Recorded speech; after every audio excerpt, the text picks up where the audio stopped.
Yo. We're playing Apollo Justice and we're suing a clown.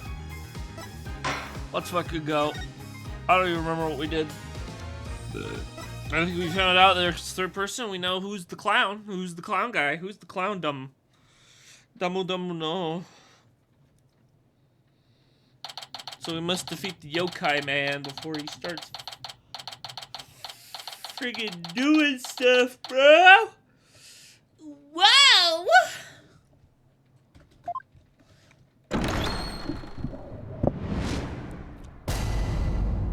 We're back in court. And it's thunder outside, so it's freaking me out. Court is now back in session for the trial of Damien Tenma. I forgot who the guy was. Apollo Justice, defense team leader, is ready, Your Honor. Athena Sykes, assistant defender, is ready too, Your Honor. Just prêt. See, I can speak French. As cheap as ever, I see, and French no less. And the prosecution? Why are these chains bound to me again? Very well, then. By the way, I asked Detective Fulbright to provide sturdier shackles today. There'll be no more of your funny business this time, Prosecutor Blackquill. Now, your opening statement, if you would. I believe it's standard procedure for the prosecution to handle it. Looks like the judge is really bringing it today. He probably realized how Blackwell played him. That was one mean game of Simon Says. Yeah, his honor has to fight to defend his honor today. Your boldness. It's plain to see that you've always dreamed of delivering an epic opening statement. I have? I don't know if I'd say that. Why, of course you have. I saw it in your eyes the last time you gave the opening statement. That was the look of one who yearns deeply.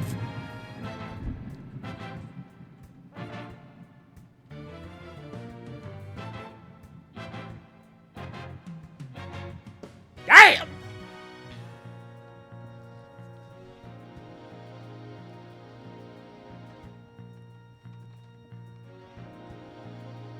Damn! That was loud as hell.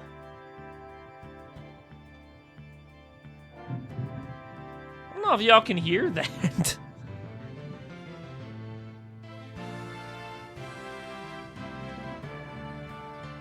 Y'all can, okay, so you can barely hear it, but you guys can hear it, right? Hold on.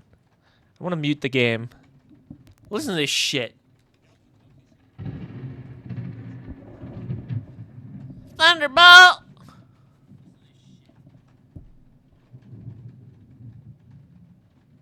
Yeah, you could. That's kind of cool that you can hear it. But fucking hell, man. Holy shit.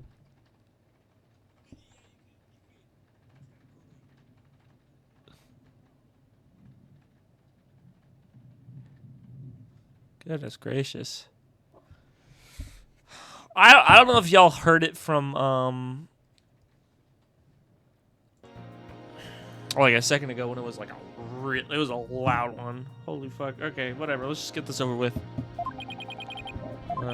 Yeah, skip this. Whatever. Who fucking cares?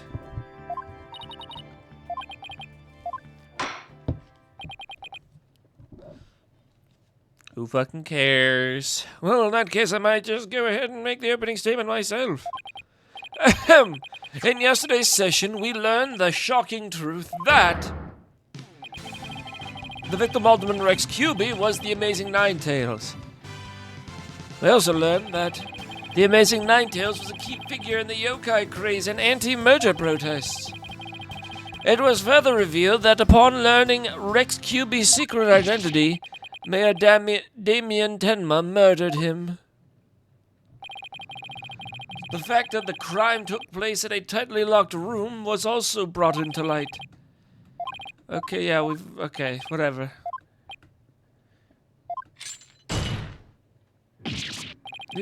Did I say something wrong? and it was quite astonishing. You've truly outdone yourself this time. Oh, one more thing to boast about to my grandchild.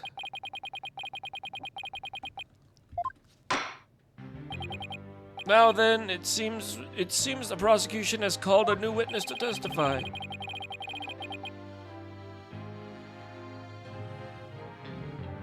Just waiting for that thunder to roam. Thunder roam. Out of thunder roam. The inexplicable yokai evidence left at the scene of the crime. Well, does that not demand some sort of explanation? The feathers and tracks weren't those left by the mayor when he was possessed? That was but an act to protect his daughter. Oh, yes, of course. I had suspected as much. Wait, did he actually believe the mayor's award-winning performance? His daughter was the one who planted the yokai evidence. Ergo, the true identity of the yokai in the manor was the manor's maid, Jinxie Tenma. Objection! The prosecution is engaging in mere conjecture. Would you care for some witness testimony then?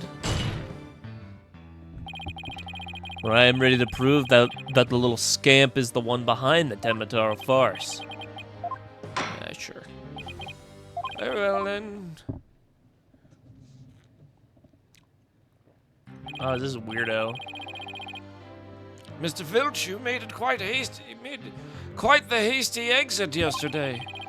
See that it doesn't happen again today. Been known for my hasty retreat since I was a kid. Bit of a trademark of mine. Indeed. You managed to give a total of 5 bailiffs the slip. Like those amateurs could ever nab me. Aye! Perhaps we should shackle you by the neck. That would keep you in place. Yipes! Oh, please, I'm liable to rip my own head off if I start running. Your statement, now. Yes, sir, Mr. Blackhead, sir. He may beat a hasty retreat, but there's no escaping Prosecutor Blackquill. Yeah, Blackquill doesn't strike me as the give-up-easy type. Keeps thundering outside chat. I'm getting scared. Will you fucking speak your words?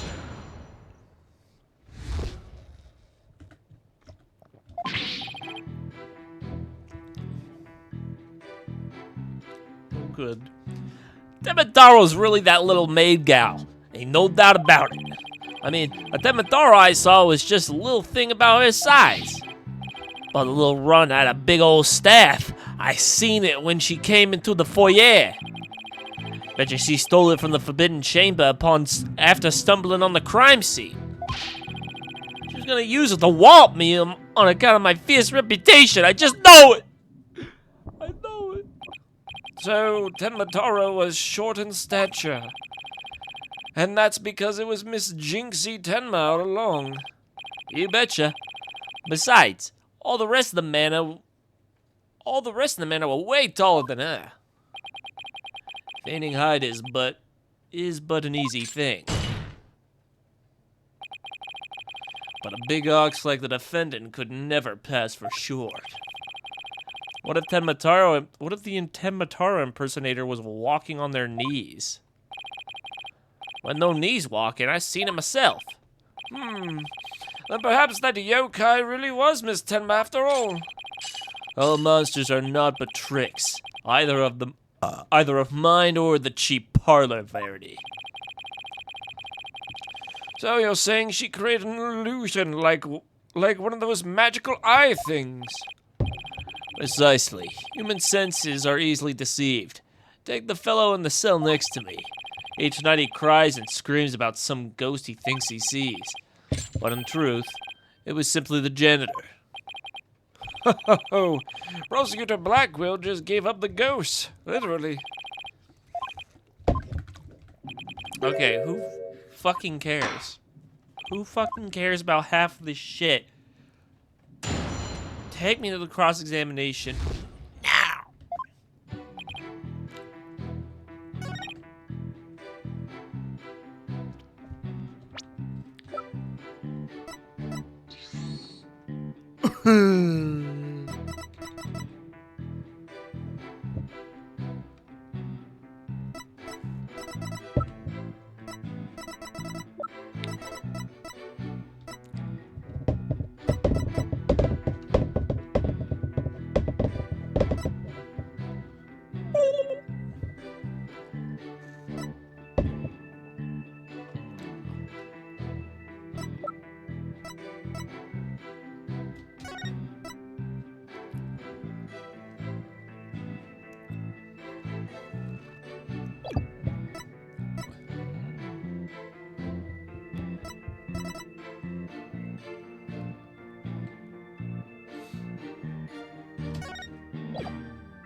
Hold it!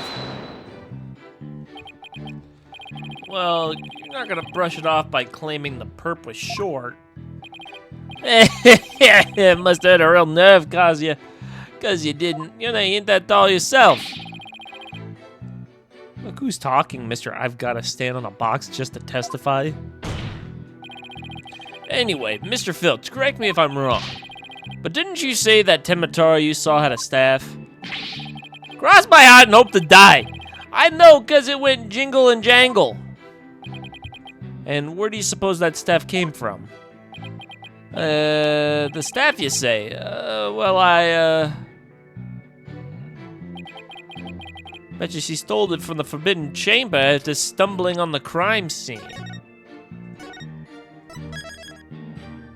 Wait, how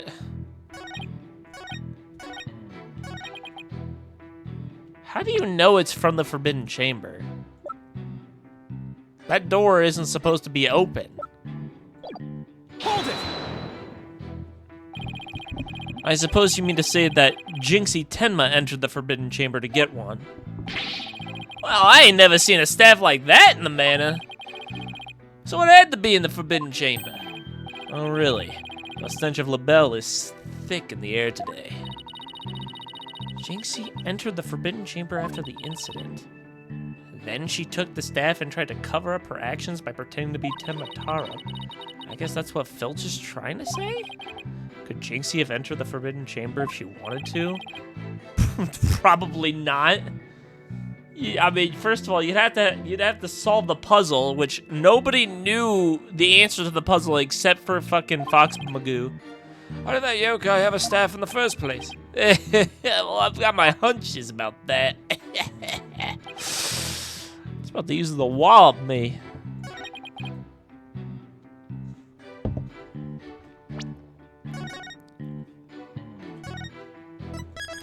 She's about to hit me with a whack. Whack, whack, whack, whack, whack.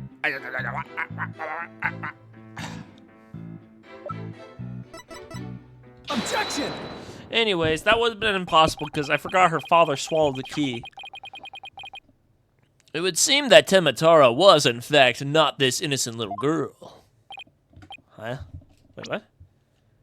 It would seem that Temataro was, in fact, not this innocent little girl. How do you figure that?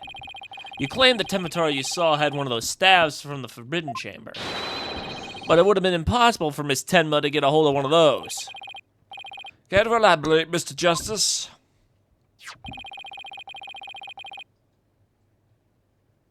Thunderstorms expected to end overnight. Oh, cool. Thank God. The mayor swallowed this key shortly after the murder. He wanted to keep the killer out of the Forbidden Chamber. What's this?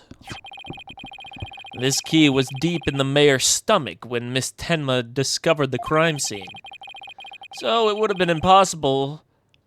It would have been impossible for her to get into the Forbidden Chamber. In short, the Temataro seen holding that staff could not have been Jinxie Tenma. Yeah. Ah! Ooh, what? What the fuck? But then, who does the defense believe was impersonating Temataro? Our Temataro impersonator was none other than the mayor. Ooh.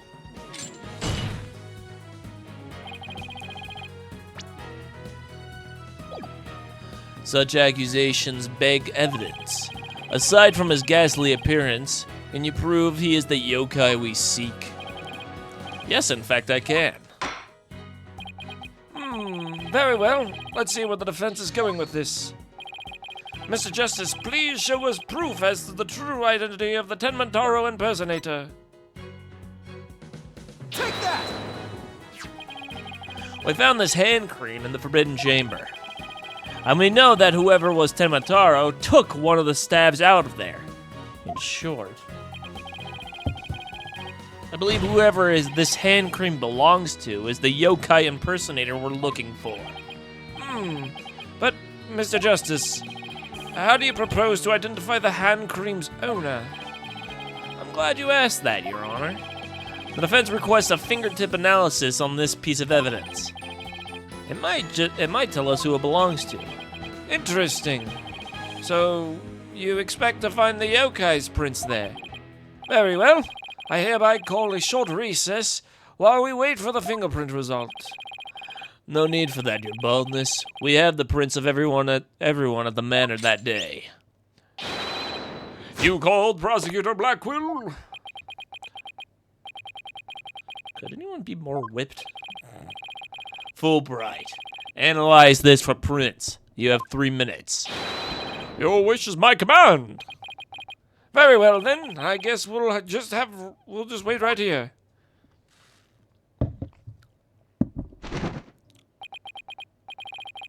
It would seem the fingerprint analysis is completed. What do the results show? What in the world? They're Florent LaBelle's prints, aren't they? This is absurd. Prosecutor Blackwell? I'm not gonna like this, am I? Don't tell me. They're Temataro's prints. Fingerprints analysis has revealed that the prints belong to... I thought it was gonna show the judge. I was like, whoa. Phineas Filch. Objection! Wait. What? What? Then Mr. LaBelle wasn't the one who entered the Forbidden Chamber. Objection! Why, you tricksy little tanuki. Explain yourself now. Shut. Them prints of mine. I mean, I did pilfer that hand cream from Mr. LaBelle after all. So you're the one who entered the Forbidden Chamber. So what if I did? Got a problem with that? Ah! You fool of a tanuki. You're the tanuki man.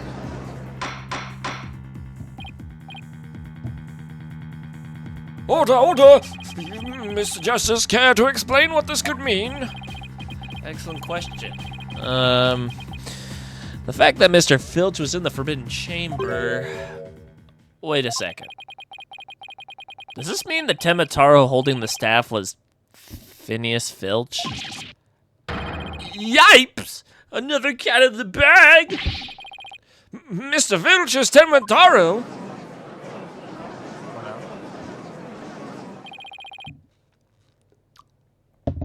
I don't understand. Does this mean Mr. Filch is the real killer? The witness will explain himself this instant. Begging your pardon, your honorship, but I was just doing what the alderman told me. He wanted me to be Temataro in the village exorcism ritual. Oh, you mean that event at the Nine Tails Vale Festival? So that was you inside the Temataro costume. Yep, and after the event, I went to watch that pro wrestling program. But it bored me to tears on account of the wrestlers being complete jobbers. So we didn't actually watch the entire wrestling match. That's when I looked at the Temataro costume and got a great idea.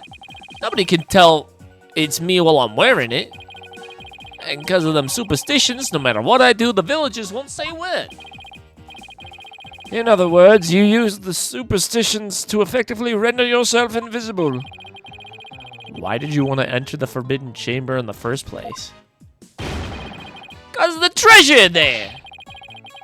Thought that'd be my big chance to sneak on in and nab it. Treasure?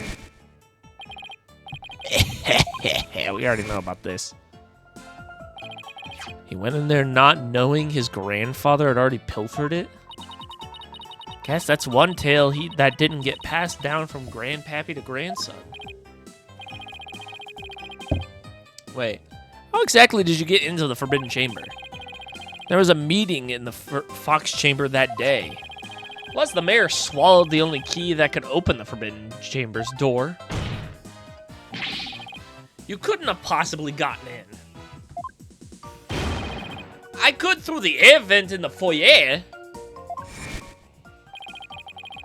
The vent's left of the alderman's picture. It went on and made a nice little hole. Use that to get into the air duct that leads to the Forbidden Chamber, I did. You what? But how is that even possible? Wait a sec. I remember the air vent. Remember that air vent in the Forbidden Chamber? So Mr. Filch found a way to get into that air duct.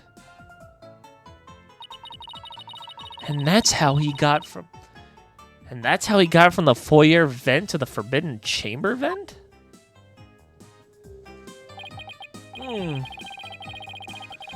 Wait, so you're telling me that to go into the Forbidden Chamber, you could either go through the big-ass door, which needs to be unlocked by solving a puzzle and a key, or you can just go through the vent.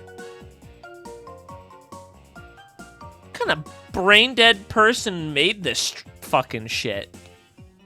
Who the fuck would put an air vent in a Forbidden Chamber that leads directly to the foyer? I mean, I guess it's like a one-way trip, but like, anyone could go in there at that point. Well, maybe not anyone. It could be like too big or something, and Filch is a little bit on the small side. He's like Lord Farquaad size. So Tenma Taro was nothing more than a cat burglar, or rather, a Tanuki burglar. Burglar. And we're back to being without anyone to charge for the alderman's murder. Looks like our so-called yokai is nothing more than one big troublemaker. Tell me, Mr. Filch, what did you do after fleeing the foyer? I got out of that costume real quick. Would have just caused trouble at that point. And where is that costume now? Heck if I know. And it ain't my fault if you never find it. The police searched every nook and cranny. No yokai costume was left in that manor. What if it was tossed outside the manor?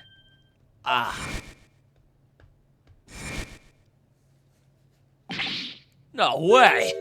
But maybe, just maybe. The defense seems to have hit upon an idea. Well, go on, Mr. Justice. Okay, here's what I think. Mr. Filch, did you get rid of the costume here? And no fibbing! Take that! Did you toss it out the window? Because that would certainly explain why I didn't turn up inside the manor. You think I'd toss it out the window? That costume cost me a pretty penny. Why would I do something like that? I can think of a few reasons. Any bright ideas, Apollo? Well, assuming the costume really was tossed out from the window, then the next question would be, what happened to it after that? I have evidence for you. You do?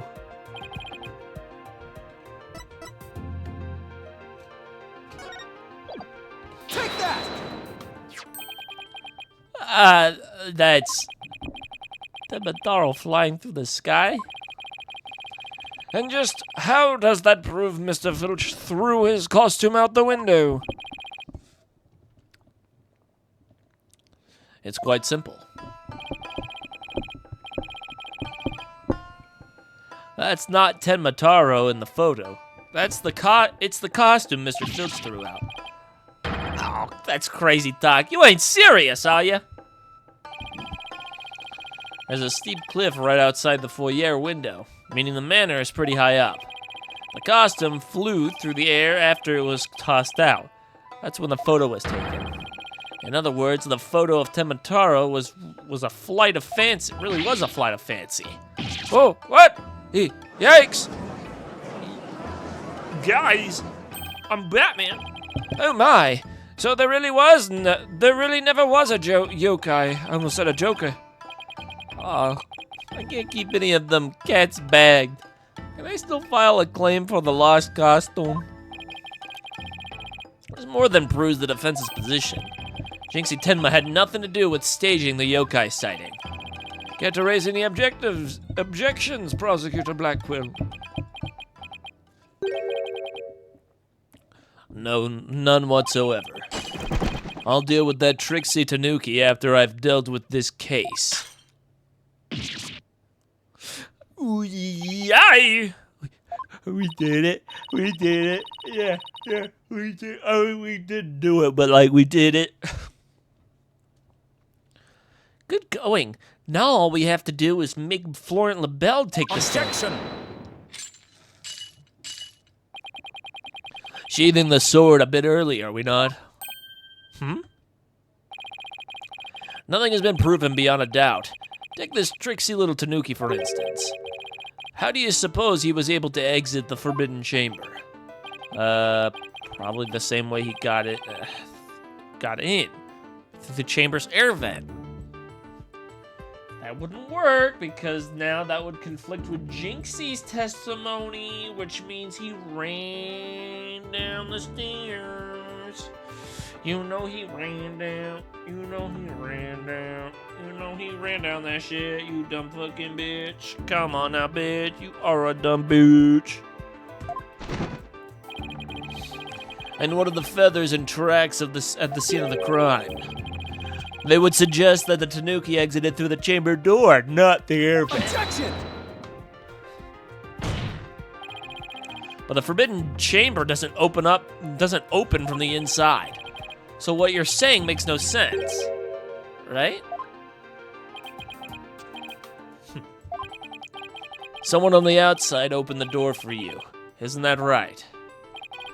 Yeah, that's right, Mr. Blackjack. A door suddenly sprung right open. Sprung right open? Who was on the other side? Didn't get a good look on the account of the sudden glare. Like how the reflection of my head blinds fellow moviegoers emerging from the dark. Is that necessary? I feel like this is unnecessary dialogue that you need, like, you adding this adds nothing to it. That's when I snatched that staff and made my daring escape. And then that little maid gal spotted me as a hightail down the hall. That means the Forbidden Chamber wasn't open until the crime was discovered. But, wait. We still don't know who opened it. Maybe there really was a third person in the Fox Chamber. Objection!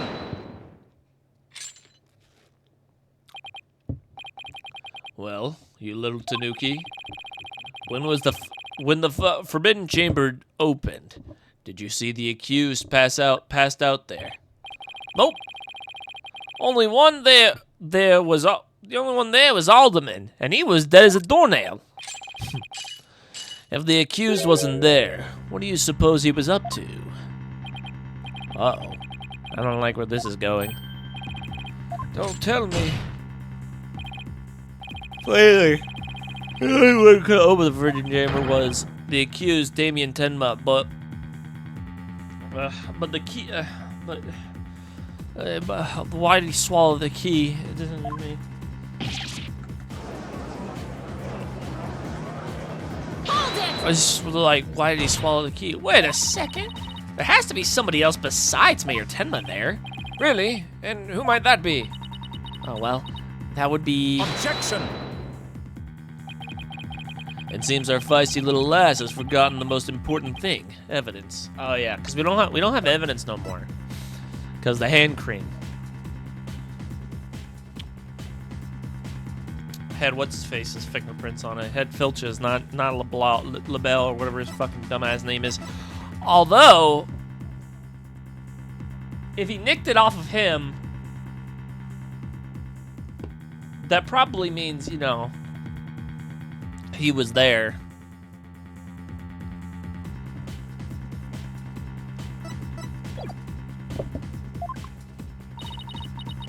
I didn't forget. I was just testing your attention to details.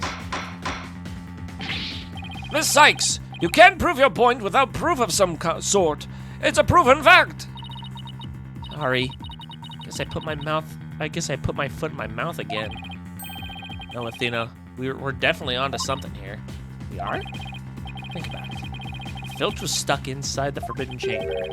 One of the alibis we heard would no longer hold any water. The defense would like to call a new witness to the stand. Someone who knew Mr. Filch was stuck in the Forbidden Chamber, and by virtue of knowing this, has an alibi that no longer adds up. Not that insufferable. Very well. The court will hear Mr. Justice has to say. Whose alibi no longer relies? It's obviously fucking Florent LaBelle. Why, that's the defendant's aide, Florent LaBelle. Didn't he claim to be in the foyer at the time of the crime? True, but in his alibi, he also claimed Mr. Filch was in the foyer too. However, we all know now, Mr. Filch was not there with LaBelle at that time. In short, Mr. LaBelle's alibi has disappeared. Yeah. Florent LaBelle's alibi was one big lie. Isn't that right, Mr. Filch? I reckon there ain't no keeping that cat in the bag there here either. It was all Mr. LaBelle's idea. He told me he'd button his lip about me breaking into the Forbidden Chamber. And in return, he said we'd vouch for each other's alibis. Shame on you, Mr. Filch. Perjury is a serious crime, you know. Ah, shucks. Mercy, your Honorship. Mercy. Ah! I also assert that the person who opened the Forbidden Chamber for Mr. Filch was none other than Florent LaBelle. After all, his ally has just proven to be a complete fabrication. I see. We'll take a 20-minute recess, after which time we will see what Mr. LaBelle has to say for himself. Yes. Finally gonna drag that slippery snake onto the stand. In the meantime, the prosecution will question Mr. LaBelle about these new allegations. Class dismissed.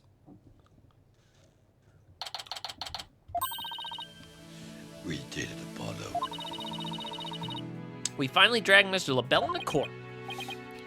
Yeah. Hey, why the long face? I can't help but feel I'm missing something important. Plus, Prosecutor Blackwell's bound to mount a counterattack. You really are a warrior word, aren't you? It'll be fine. That mystery figure who opened the Forbidden Chamber for Mr. Filch had to have been Florent LaBelle. Had to? It had to be? Did it have to?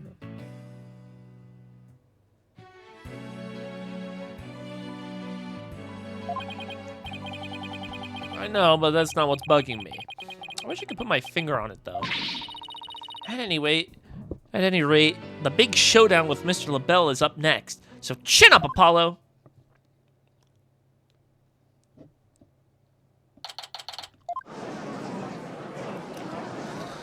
Why is his hair green?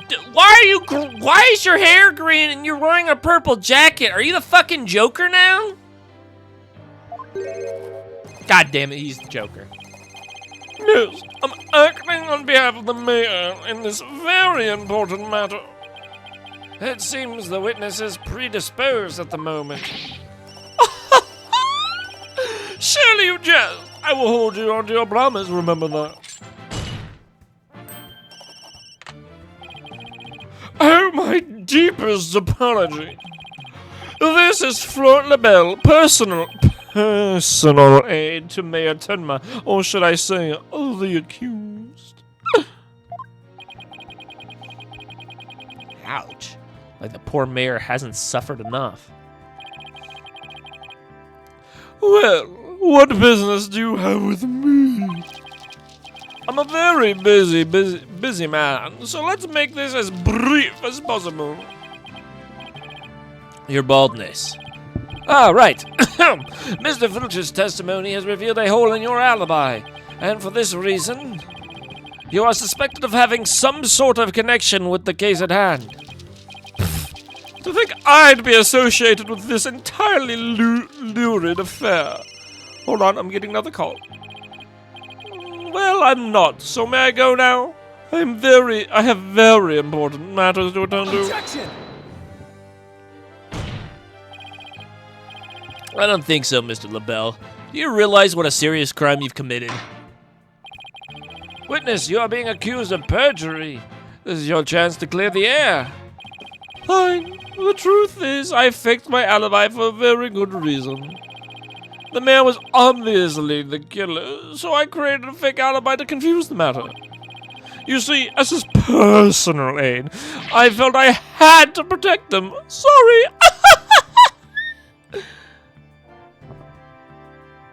That doesn't even make any sense. You're not even protecting him with your alibi.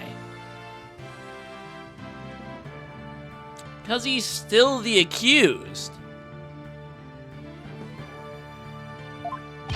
I didn't say I did a good job at it. You think this is funny? Without your alibi, you're a suspect too. What were you really doing at the time of the crime? Peasant! How dare you accuse me, one of the beautiful people in the world! Stop stalling and tell the court what you were really doing at the time of the crime. Silence! The fuck did you say to me? Enough jabbering. Swords have been drawn. The time for talk has passed. Swords? What swords?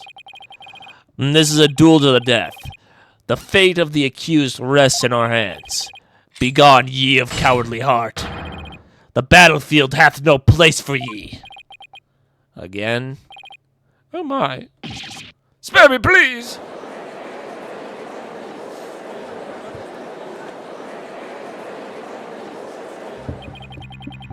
So much for sturdier shackles. Ah! Those changed hindered my vow that heads would roll this day. This gives you keeping your head on in court a whole new meaning. Oh, dude, you're so fucking funny. You're so funny. You're so fucking funny, dude. I'm gonna laugh. You think this is funny? Do I amuse you? Do I look like a clown to you? I'll tell you who looks like a clown right now. And he's in the fucking middle of the stand. Will the witness please deliver the accused's death knell? You know of what I speak of. Most certainly. His goose is already cooked. Time to stick a fork in him. Whatever he has to say can't be good.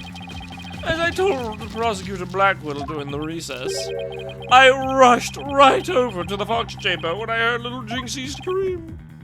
What? Then, drumroll please, I saw Mayor Tenma open the forbidden chamber doors.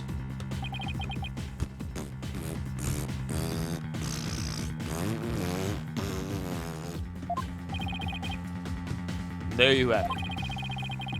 The mystery man who opened the chamber door, as witnessed by one Phineas Filch. It was the accused. There was never any third party. Oh, and that's not all. I heard something quite startling there at the scene of the crime. Startling sounds bad. The mayor, who was barely conscious, muttered this. Forgive me, Jinxie. I killed the alderman. That's right! The mayor actually confessed to the murder right then and there!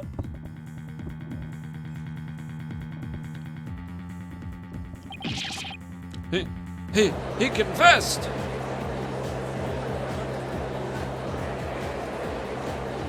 Yeah, after he got his fucking head bonked. Order in the court. This is quite conclusive testimony if it stands. Just so, and quite astonishingly, I might add. I only learned this after the fact during the recess. I just love surprises, don't you? That's why I saved the best for last. Consider it a gift from me to you. No way, I don't believe Mr. LaBelle heard the mayor confess. But is this really true? Did Mayor Tenma really confess? It is indeed. During the last recess, I confirmed it with the mayor's daughter. It would seem Mayor Tenma actually did confess. That testimony is quite favorable in the prosecution's. This is LaBelle. Yes, I called earlier about the party reservations. That's right. And I'll be calling my little shindig Mayor Tenma's conviction gala. I can't fucking speak. A splendid time is guaranteed for all but the mayor and his defense.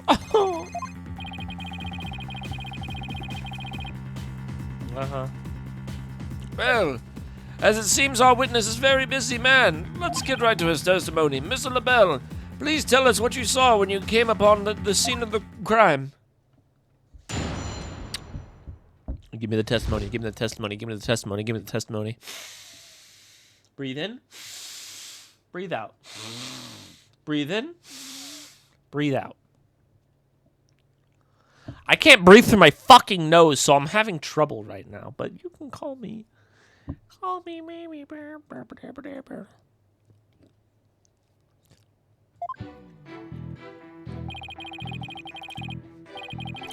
I was in the hallway, hiding in the shadows. That's when I heard the confession. Upon learning of her father's crime, little Jinxie fled without ever noticing me.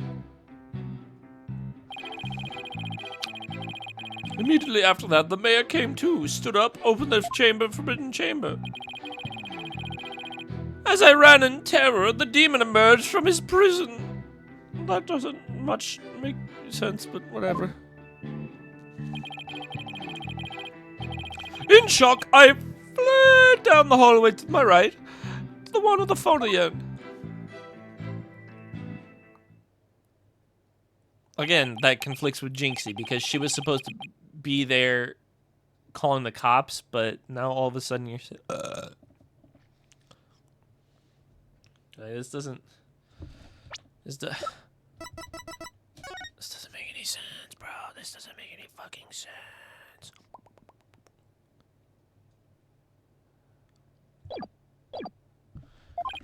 That literally conflicts with her testimony! Okay, skip all this. Who fucking cares? What did he say? Okay, who fucking cares?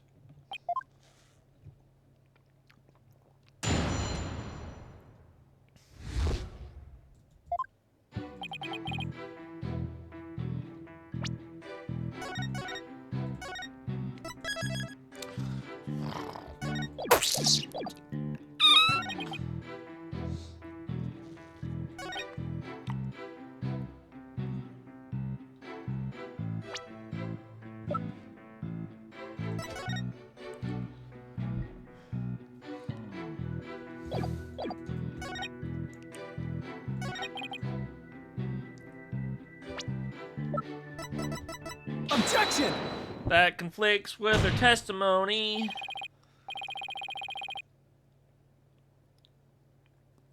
Florent LaBelle, you're lying about having witnessed these events from the hallway. What on earth do you mean? Yes. Care to fill the rest of us in, Mr. Justice? If Mr. LaBelle had really fled down into the hall with the phone in it, he would have crossed paths with Miss Tenma.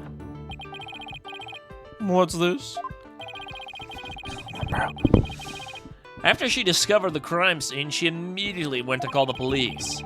Then, after making her call, she went back to the main hallway, whereupon she encountered the demon, yokai, or whatever you call it.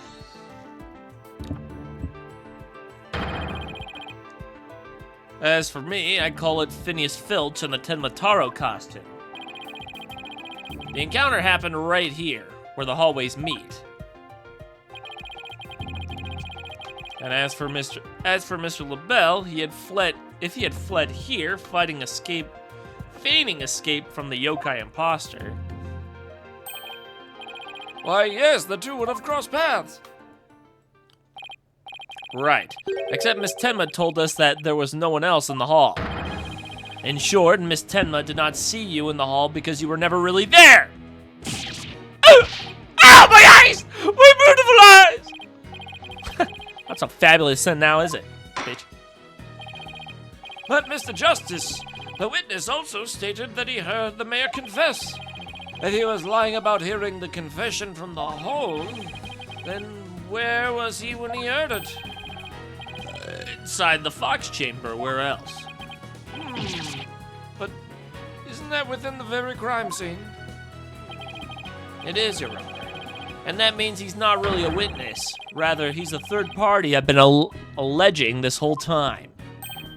What? You think I'm the killer? How dare you! Silence! Foolish fop. A true man knows when he is beaten. A shield of lies comes to naught before a foe with the sword of truth bared. Prosecutor Blackwell, what are you? I thought we were on the same side! You are mistaken. There are no sides here, save for my cold, steely edge of justice, or judgment. You are alone upon this battlefield, with naught but your lies and sickly sweet perfume. Whoa, what just happened? Blackwell's really tearing into him. You heard the mayor's confession from the inside, did you not, you deviant dandy? Deviant dandy.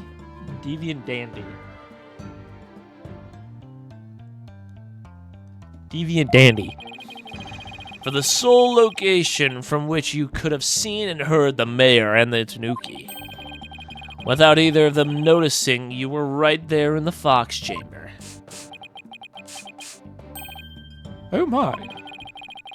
So that's how it's going to be. Fine, I'll come clean then. Seriously? You admit to being there in the Fox Chamber? I do. I did enter the room after the murder. But I was afraid of being falsely accused, so I lied about it. Again. I feel terrible about lying like that, but it's a verbal cologne I use to protect myself. You better explain yourself, Mr. LaBelle. Yes, of course. I was just about to get to that.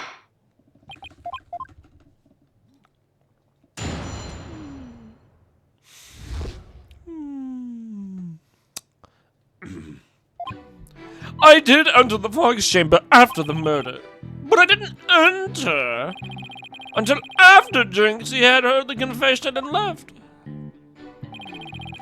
I heard the mayor groan, and I hid behind the folding screen there. Are you fucking kidding me?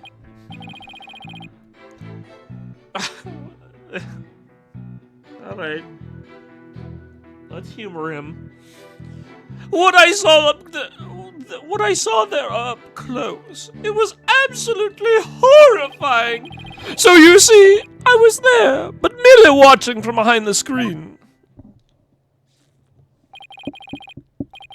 From behind the screen? Why, yes, I believe you wouldn't be spotted if you were there.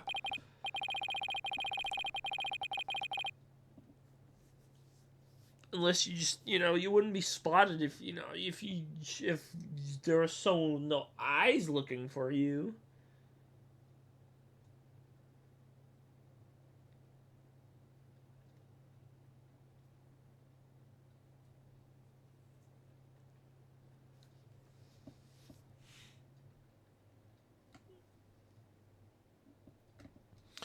Just so. You can see everything without being spotted by the victim or that Tanuki Filch. Suffice to say, he was a mere witness to the events, rather than the actual third party. This guy is as slippery as an eel. Apollo, you think he's telling the truth? No, he's not fucking telling the truth. He's a fib! And we're about to prove it. Well, he was at the Fox Chamber, so at least that much is true. Must be true. The defense may cross-examine this slightly autistic fucking clown.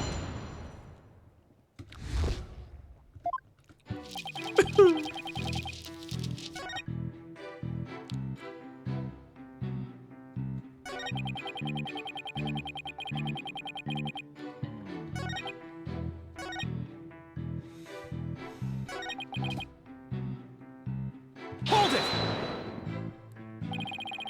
Could you describe the crime scene in a bit more detail? And what exactly would you like the details about? Well, what I'd like to ask you about is...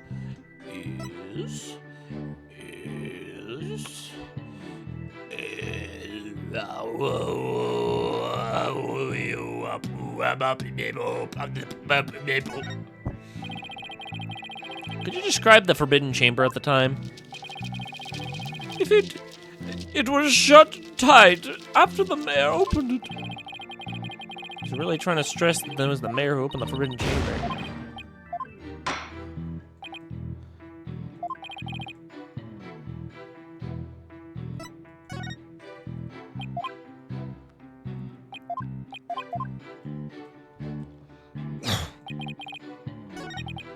Hold it!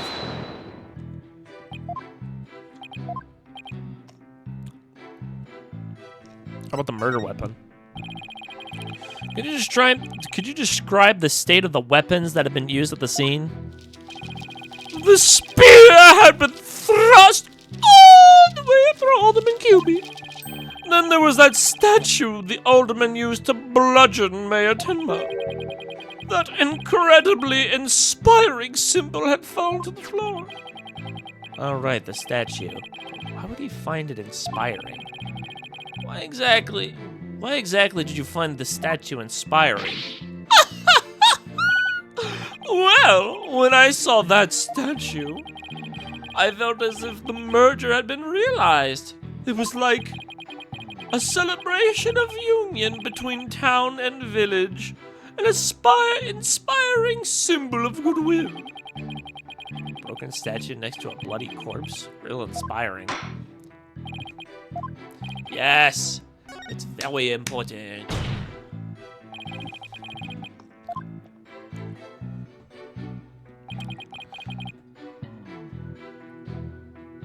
A statue had fallen to the floor. It was a token of goodwill, severing the municipal merger.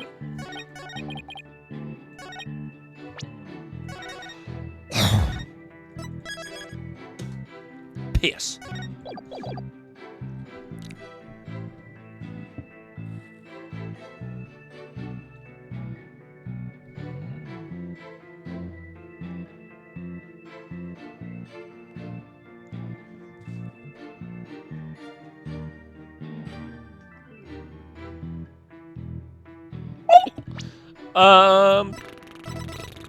Objection! I guess I'll just fucking show him the statue.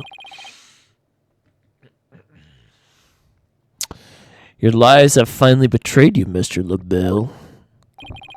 What possibly could you mean? You said the statue was like a celebration of union between town and village. Isn't that correct? Yes, it is indeed, but what of it? The two yokai are joining hands in goodwill. As if they were celebrating the municipal merger.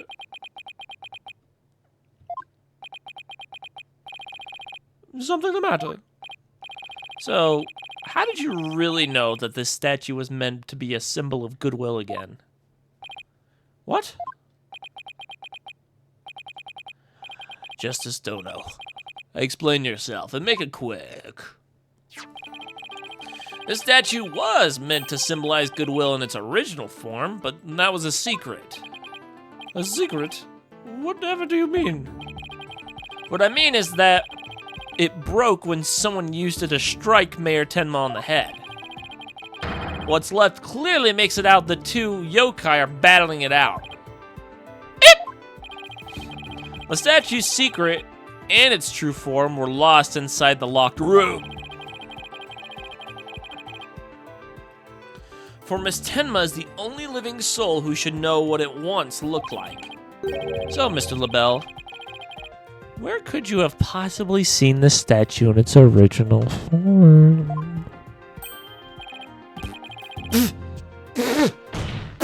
What do you mean, where? What do you mean, where? The only possible answer is this. You saw the statue in its original form. Right there in the room where the alderman was murdered before it was broken. How dare you? Mr. Justice, are you accusing the witness of some sort of crime? Yes. Yes, I am. Florent LaBelle, I accuse you of the murder of Alderman Rex Cuby. Ah! Ow! Ah!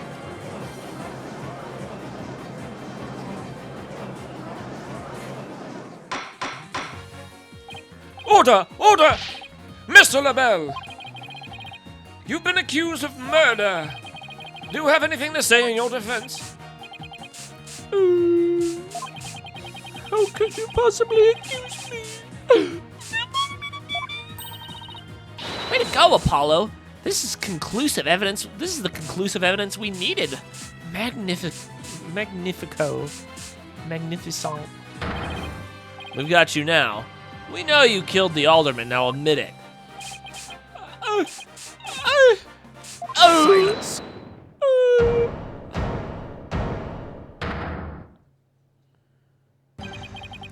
Enough of your silly games, Justice Dono. This prancing peacock could not possibly be the killer. Objection! What are you talking about? His alibi has already crumbled to dust. And I just proved that it was in the Fox chamber while it was still locked tight. Silence. Why would he have not seen the statue in its true form before the murder? After all, he was close friends with the alderman. Ergo. Yes, that's right. I clearly remember it now. Alderman Cuby told me about it. About what the statue actually looked like. I mean, he was a good friend of mine. Objection! Yeah, right. He wouldn't show you a secret gift just like that. Silence. Moreover, it has already been proven that he was not present at the scene of the crime. It has? Forgotten, have we? Recall the little scamp statement, if you will. When Jinxie Tenma unlocked the Fox chamber, she saw Alderman and the mayor collapse therein, and no one else. Oh, dang it. The fact is, it was you two who made that apparent in yesterday's court session. Thus, Florent LaBelle could not have possibly been in that locked room.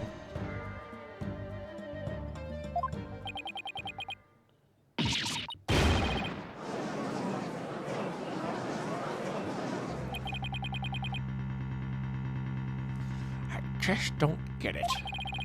How could Jinxie not have seen LaBelle?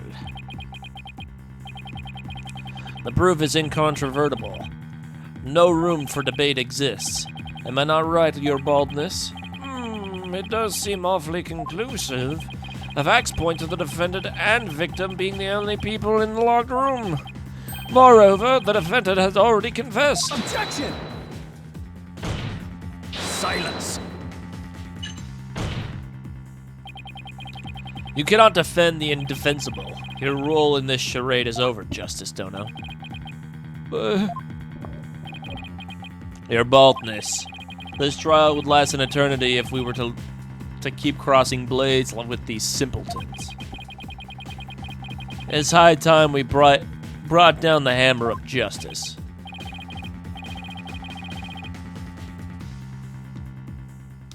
Twin. A point well made. I believe it's time to declare a verdict. This court finds the defendant, Damien Tenma. Oh, you better hold your britches.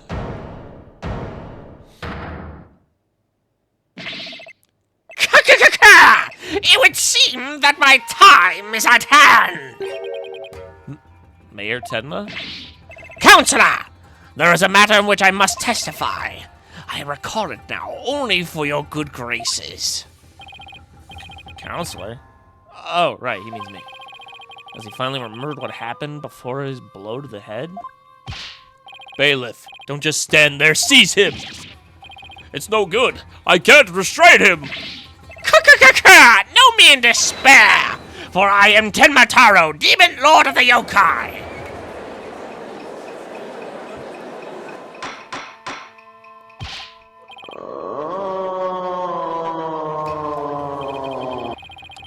Since when am I responsible for court security? I might get some info out of him. Your Honor, seeing as our client this way, I believe due process demands that we hear him out, even if he is a yokai. Well, when you put it like that, I still, I believe a testimony by a yokai is unprecedented in the universe. Unprecedented and absurdity, more like. That's rich coming from the fucking prisoner that's a prosecutor!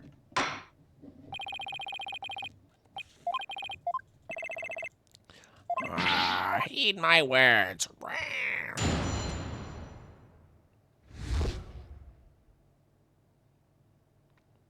Should beat this game and stream Far Far West. I thought you hated that game. You were just done. You just didn't want to play it anymore. Nobody wants to play that game, bro. It's like nobody fucking likes that game anymore, dude. I thought nobody liked that game. I thought nobody fucking likes Far Far West anymore. Nobody likes it. People are like, "Wow, we've been playing it so much." Rah, rah, rah, rah, rah. It's like, bro, we played like 3 days of it, but I guess that's too much.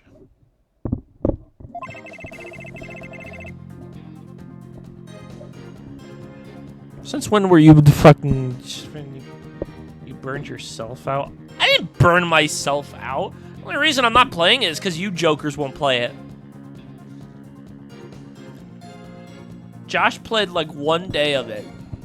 And was like, oh, I'm too tired. Oh, I'm too tired.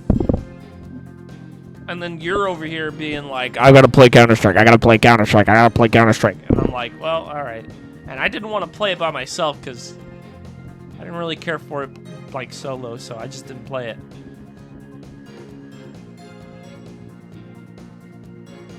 It's literally on you guys. You literally said you burned yourself out on the snow map. Yeah, that day. I was also fucking goinked out of my doinker. Like, playing that one mission was like, I think I'm done for the day. That's what I said. That is what I said. That is what I said. So you keep pretending like you and Juice didn't have a fucking like little argument in there. Excuses. The fuck you mean? Go back to playing Counter-Strike, you cuck! Go back to gambling! You're a gambler! You're a fucking gambler. Hemorrhoids. You said I'm gonna take a little break. Yeah. A little break from you guys. Grubhub. Alright, Barely conscious was Damien there amid the darkness. Suddenly, 2 yokai did appear. On one side, I, Tenmataro, ruler of demonkind. And on the other, my mortal enemy, the nine-tailed fox. I said that because you gaslit me.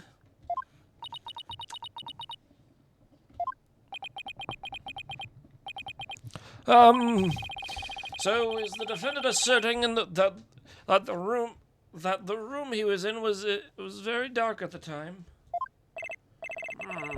Strange as it may be, yes, indeed. All was in darkness. And the part about Tenmataro. Ah, yes, that too. Tenmataro towered overhead, and the nine-tailed fox glittered gold. Ah! I call animal abuse, Your Honor. Animal abuse? It's other way. It would seem the defendant's recollections are not to be trusted. Yes, well, truth be told, my host's recollections are still a bit fuzzy, as if half dreamt that were...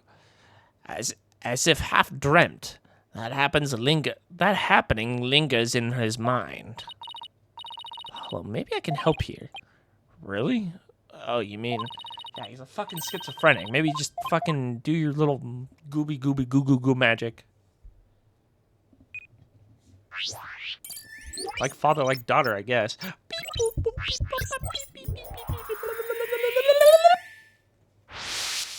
Emerald. Barely unconscious, having from darkness. Suddenly 2 yokai appeared. On one side, I, Tenmataro, appeared. And on the other, my mortal enemy, the 9-tailed fox. Got it! Why are you happy? When the 9-tailed fox appeared, you not only experienced shock and sadness, but also something like joy? Joy? Perhaps it was the joy at the light coming to my eyes at very long last. A long and terrible creaking did pierce the silence. And then there was light! On reflection, it was a door that did produce that infernal racket. A creaking door? Oh, you must be talking about the Forbidden Chamber door. It does make a lot of noise. So this means the Forbidden Chamber really was opened. But what about the sudden light he described? I think I know. He mentioned darkness and Tenmataro towering overhead. Maybe the mayor wasn't in the Fox Chamber at the time of the crime. Mr. Mayor, did the darkness that you were happen to be in hue?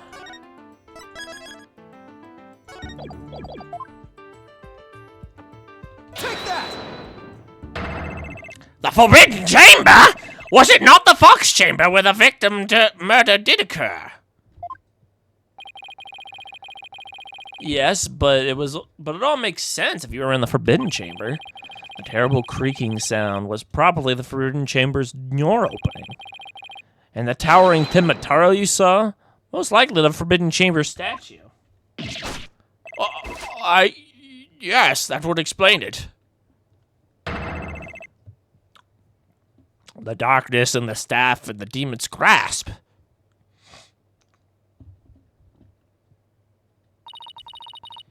But even if that's true, then what about the 9-tailed fox? Maybe he was seeing things, just like Jinxie and her imaginary yokai? Fantastico, Apollo! It's entirely possible. In a groggy, dreamlike state, people can misremember things and events. Misremember, you say? Let me think.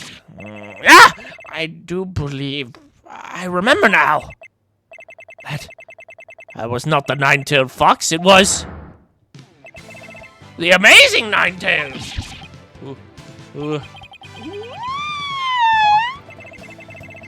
At first, this was but a dream, but I thought. Now, however, most clearly do I recall it. It was the amazing 9-tailed fox who did open the Forbidden Chamber's door.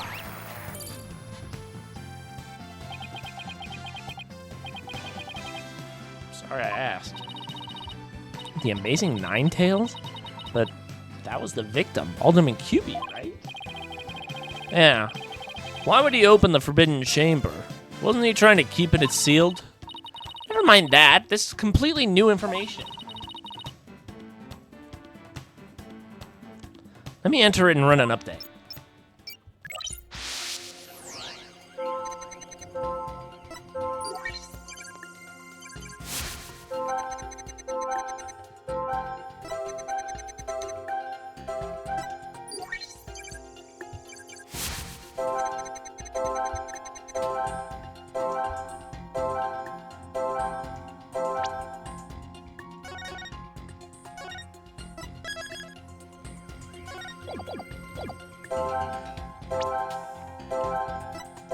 Got it!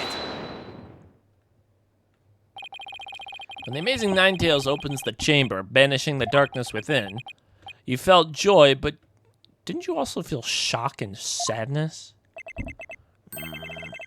Yes, in the hazy depths of my mind, I do recollect something of that nature. I believe it was the fiend's cape of red. For when I did behold it, a great wave of sadness did inexplicably wash over me. Oh, got 20%. A cape of Red? Apollo, we just reduced the noise level. Oh, there's still a little left. Mayor Tenmo, why were you sad when you...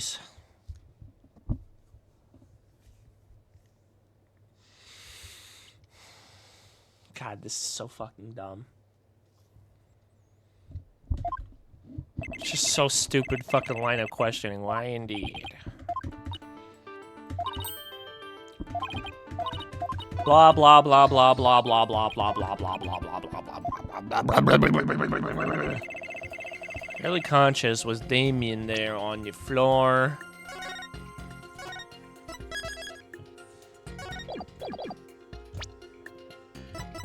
So this is what's it?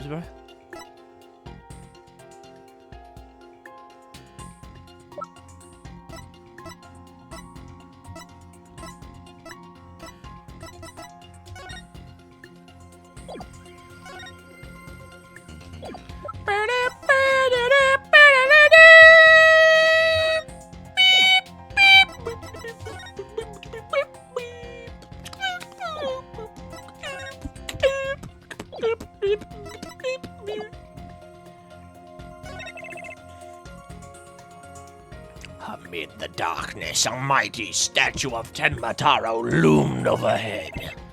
Suddenly the door opened, and out came the amazing Ninetales. Come to the rescue. Ah.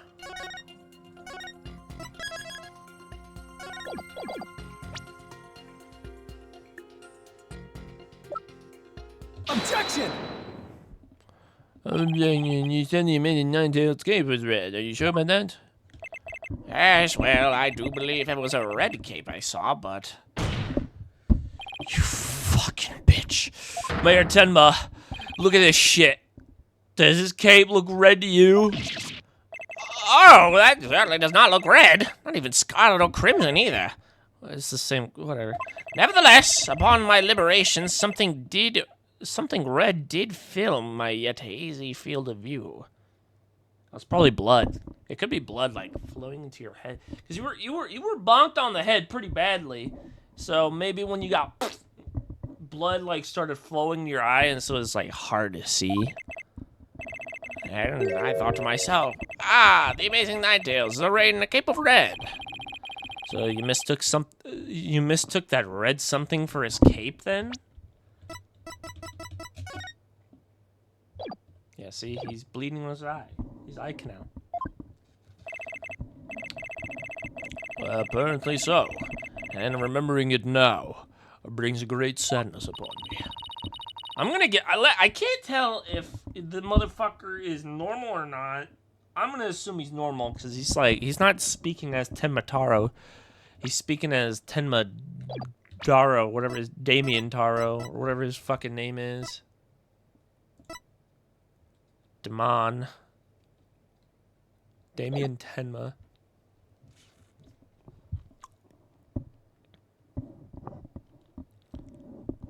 It wasn't a cape after all. Maybe it was the great sadness he mentioned that was interfering with his memory. Blah, blah, blah. It could be blood, could be blood, could be blood, could be blood, could be blood, could be blood.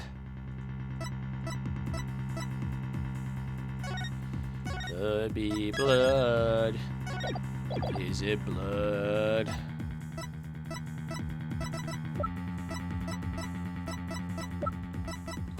Take that! Something red that could produce a deep sadness. Could it be, Mr. Timma, what you saw? Was the alderman's blood? Blood? Why, yes, it was blood.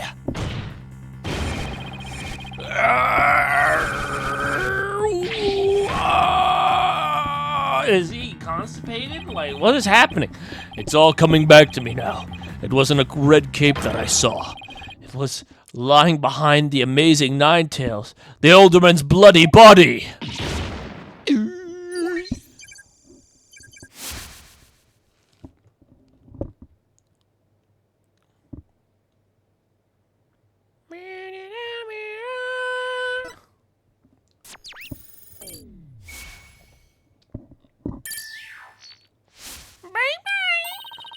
The noise level is down to 0. I think he's remembered everything now.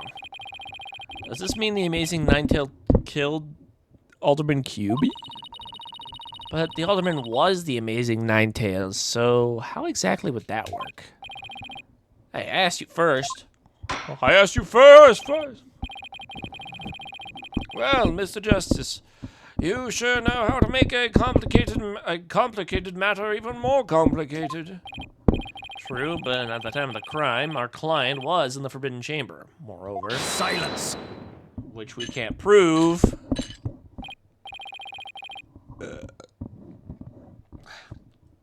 Fuck. Oi! Don't you think this is strange? The little scamp had already confirmed her father to be in the Fox Chamber. But she said not about seeing the amazing Ninetails there. Ugh, just had to bring that up, didn't you?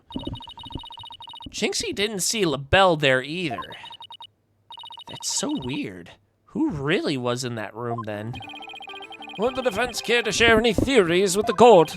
Can you explain the inconsistency between the defense's statements and his daughter's? I don't know, man. She'd probably snort some glue before she went to work and was like, "Whoa, this is the Fox. Oh my god, bro. What the heck?" It's like, fuck, I just want this case to be done, bro.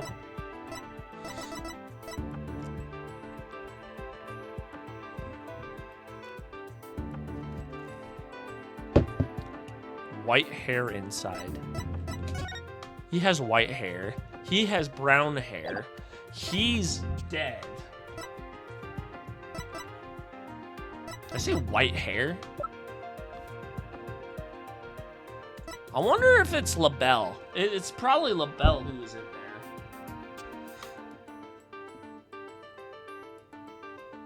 I don't know, man. This shit fucking doesn't make any sense.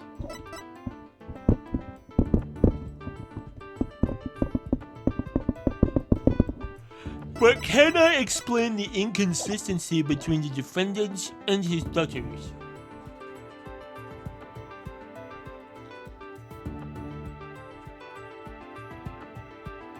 Let's see. Who thinks that all Muggleborns are scum? It's probably Harry Potter.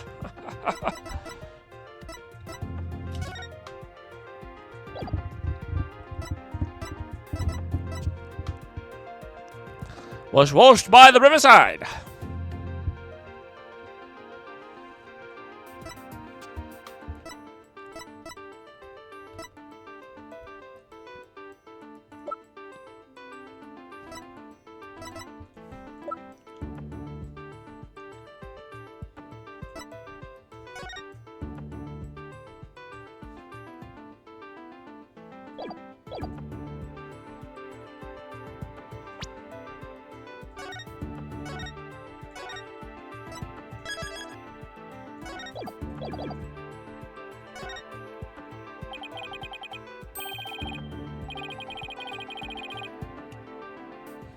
Yes, of course. I can explain it.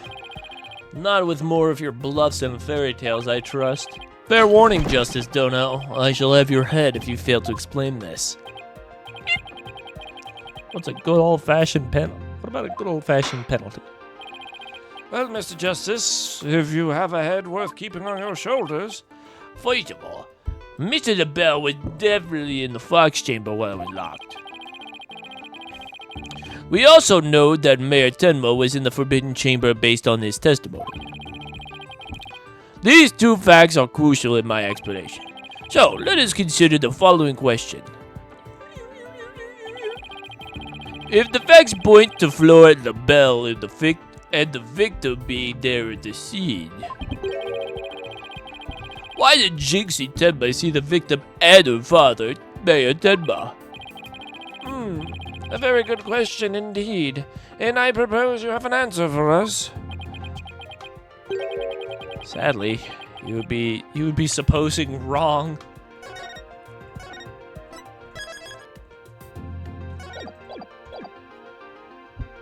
I don't know. Maybe LaBelle disguised as her daddy. She was like fucking. Was like, oh, I murdered the guy. By the way, it was me. I did it. I'm your father, by the way. Just make sure, just remember this. Remember this, I'm your daddy. You think she could have mistaken LaBelle for the mayor? Well, if she did, then the question is, why did she do that? How about you an explanation? I've been waiting. However, Jinxie testified her father collapsed. If she was in fact remember...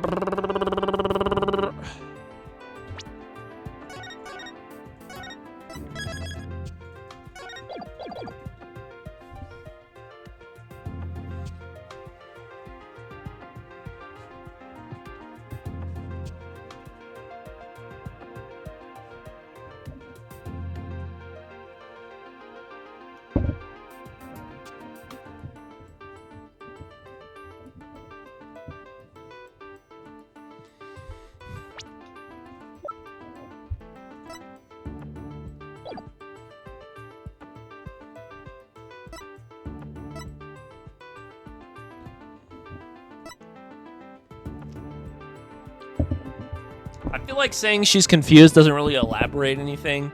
So we either got she got the rooms mixed up or LaBelle. I feel like LaBelle would make more sense. But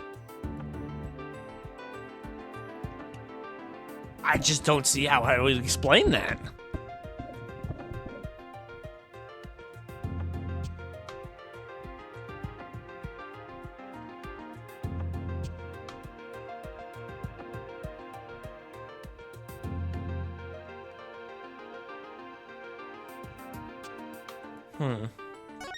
You know what? I'm gonna give it a try.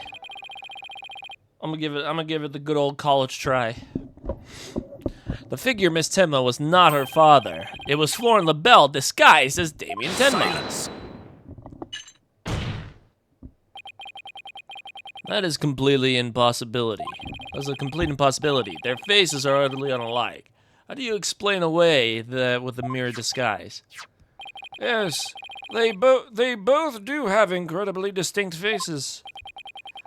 Maybe the disguise completely hid his face. I think Jinxie would have mentioned if she couldn't see her father's face. And if that were the sort of... And if it was that sort of disguise, wouldn't she have removed it? Oh, right. Well, what about the fucking... The talismans? The little fucking things. She couldn't have removed those. Your sword is as dull as your mind, Justice Duder. Actually, he didn't have any talismans in this scene. So... maybe... I don't know. Shall I show you what was truly sharp? I think I'll pass.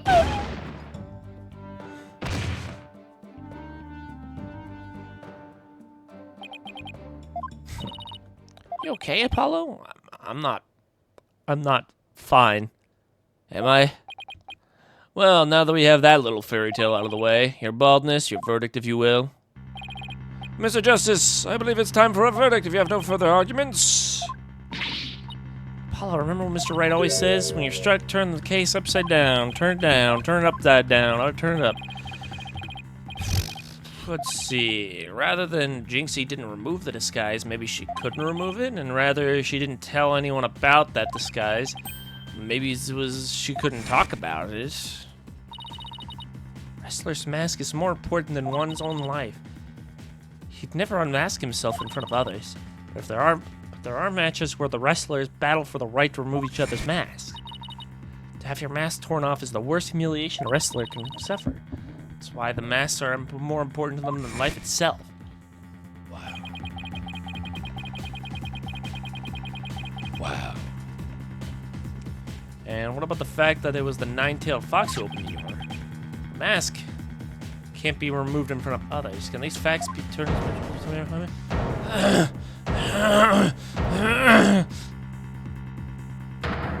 Unless he's the great nine-tailed fox. We got it all backwards. Apollo, I think we might have made a huge mistake. Your baldness, I see no need to further indulge them in their silly farce. The defense has no proof. They never did and never will. Then it seems I must have known. Oh, you fuck. Oh, don't interrupt me. I do have proof. Do you now? All right, but this better be good, Mr. Justice. Okay.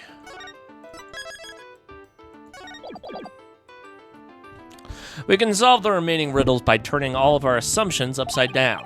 Why Jinxie Tenma mistook Mr. LaBelle for her father. Why she couldn't remove the costume or tell anyone about it in the first place. These riddles are inextricably linked to the Mayor Tenma's secret identity. A shocking secret identity that will turn the entire premise of the case upside down. The piece of evidence clearly reveals Mayor Tenma's secret identity.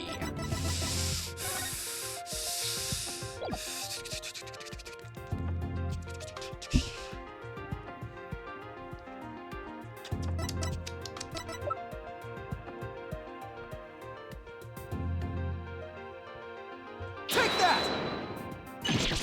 Ah! What absolute claptrap! Poppycock! Balderdash! Harry Potter. We thought the alderman was the amazing Ninetales, and the mayor was Tenmataro.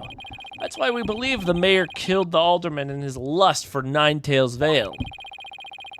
And it was the basis for the prosecution's entire case against our client. However,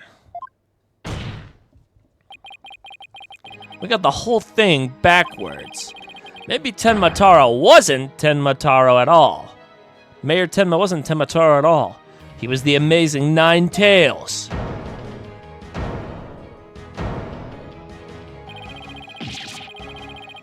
Ooh, what is this?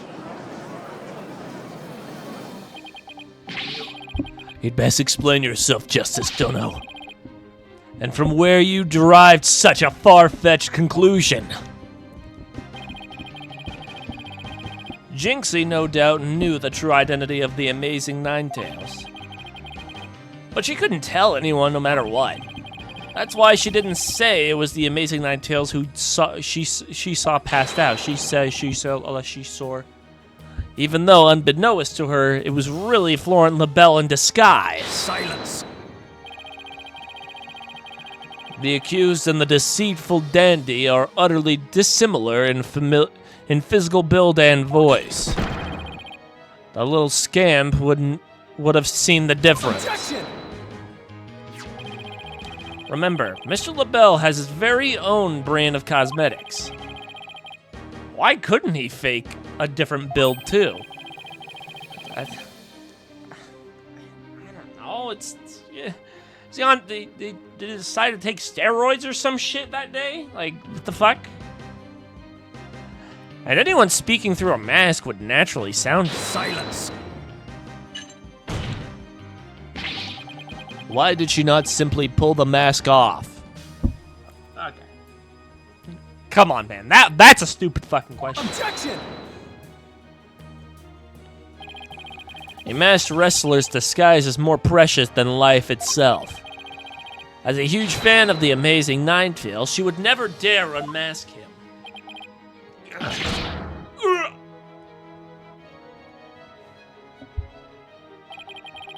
This case of mistaken identity also explains the riddle of the locked room. Then, by all means, Mr. Justice, answer it for us already. First, Mr. LaBelle entered the room where the mayor and alderman were talking. I suspect he brought with him coffee laced with some sort of sedative. Once the alderman was out cold, that's when Mr. LaBelle killed him. Next, he took the mayor, who he also drugged, into the Forbidden Chamber. He then returned to the Fox Chamber, slipped into some of the mayor's spare clothes, and proceeded to disguise, and completed the disguise by donning the amazing Ninetales mask.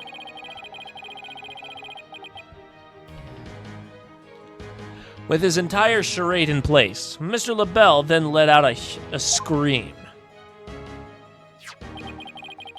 A scream that led Jinxie Tenma to the scene.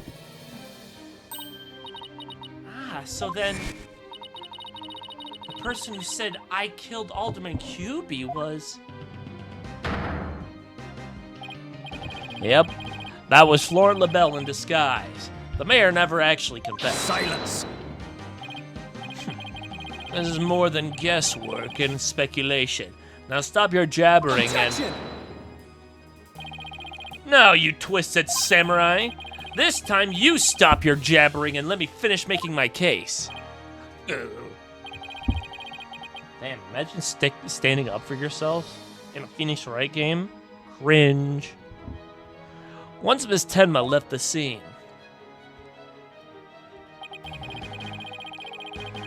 Mr. LaBelle, still wearing the mayor's clothes and mask, open your forbidden door so he could drag the mayor back into the Fox Chamber. Oh, so the Amazing Ninetales. The mayor she saw was... Right, it was LaBelle opening the Forbidden Chamber. The second time Mr. LaBelle opened the door to the Forbidden Chamber, he happened to catch the thieving Mr. Filch by surprise. Startled, Mr. Filch, in his Tenmatar disguise, ran as fast as he could away from the room.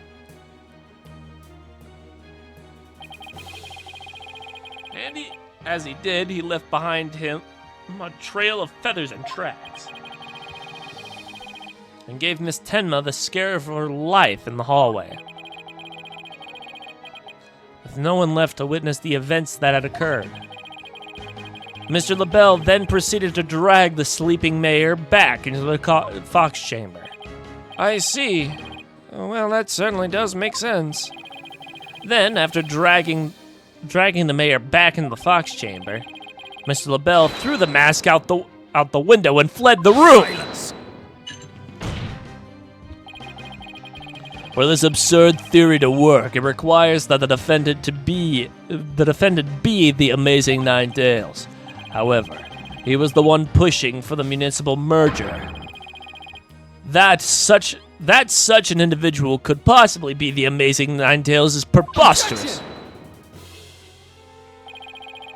The mayor was blackmailed into pursuing the merger. Miss Tenma's life would have been in danger if he had openly voiced his opposition. That's why he created a secret identity as the Amazing Ninetales. Ugh! This is madness. No one could possibly hatch such an insane plot. No one except a killer as insane as his plot, and I'd say Florent LaBelle more than qualifies. Foolish mortal. It is at your own peril that you forget who I am. Mayor Tenma is okay now. Jinxie will be safe as soon as Mr. LaBelle is arrested. You are the Amazing Ninetales, aren't you?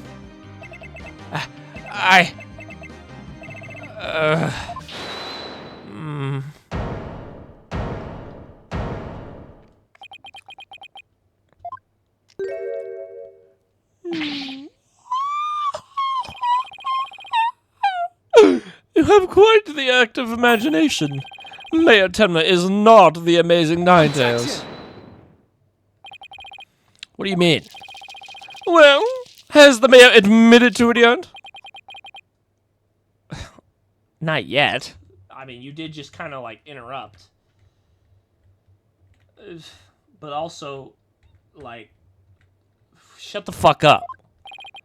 And even if he did admit to such nonsense, I would reveal the truth behind Tenmataro right here and now. What?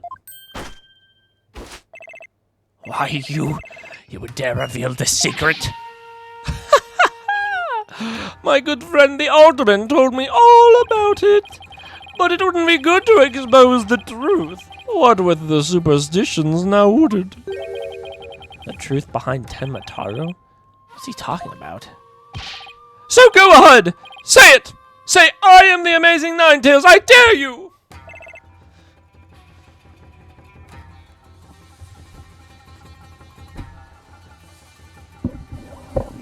Is this not evidence, though?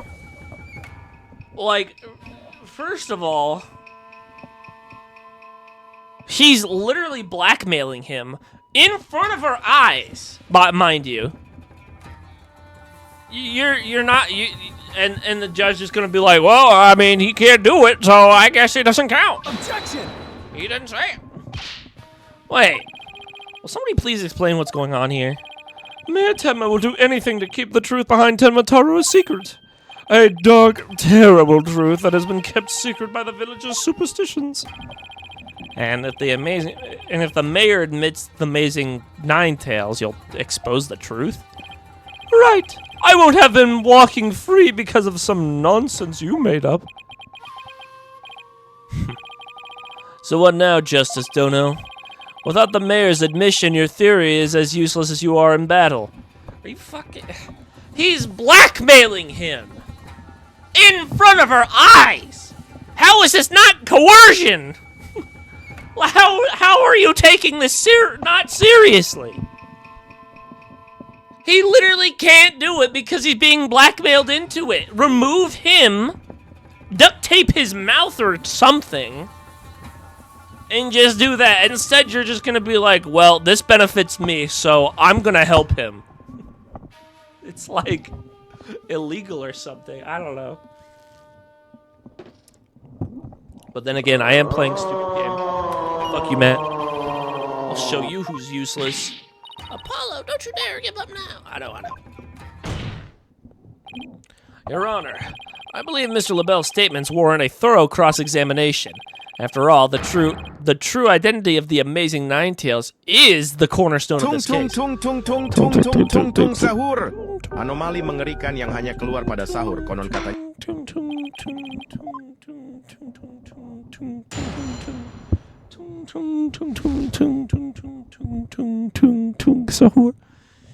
I guess if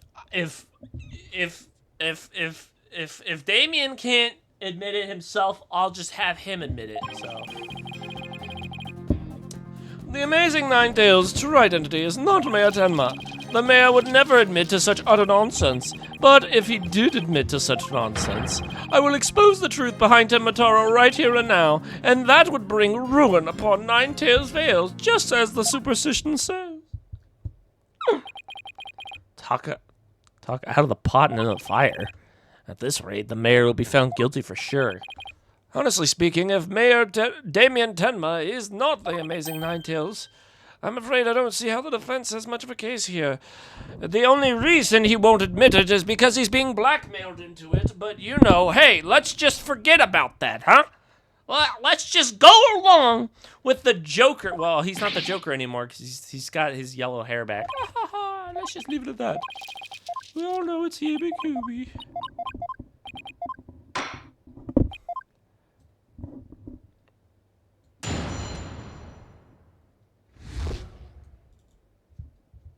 I fucking hate this. I hate this trial. This trial's gay.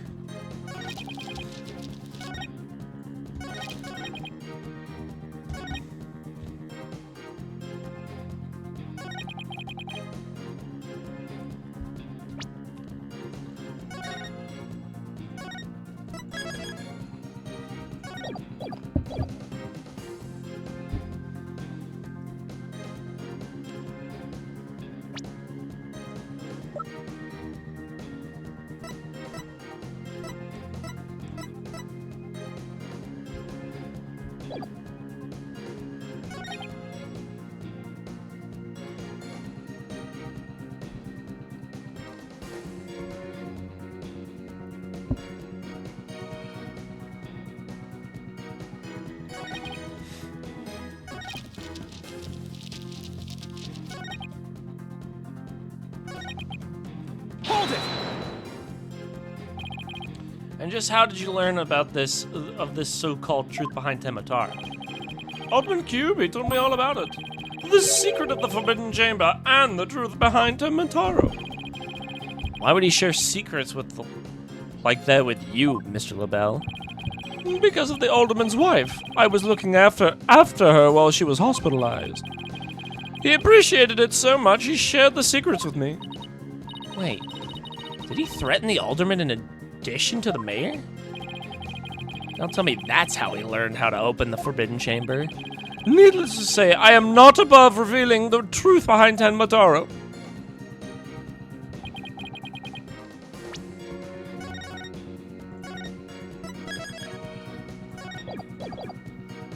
Hold it! Do not gaze upon Tenmataro. Do not tell others if you see him. Isn't that what the village superstitions say? Exactly. Telling others what Tenmataro looks like would reveal the truth. That's why the superstitions were written down in the first place. And ruin would come to the village if you free him. Is that a warning not to expose the truth? Ah, bingo! And the truth is, Tenmataro is a great greed-inspiring fortune. That's why the whole battle over Ninetails Vale is all about it. Tenmataro is a great fortune? Come to think of it. Fuck! Could Tenmataro actually be...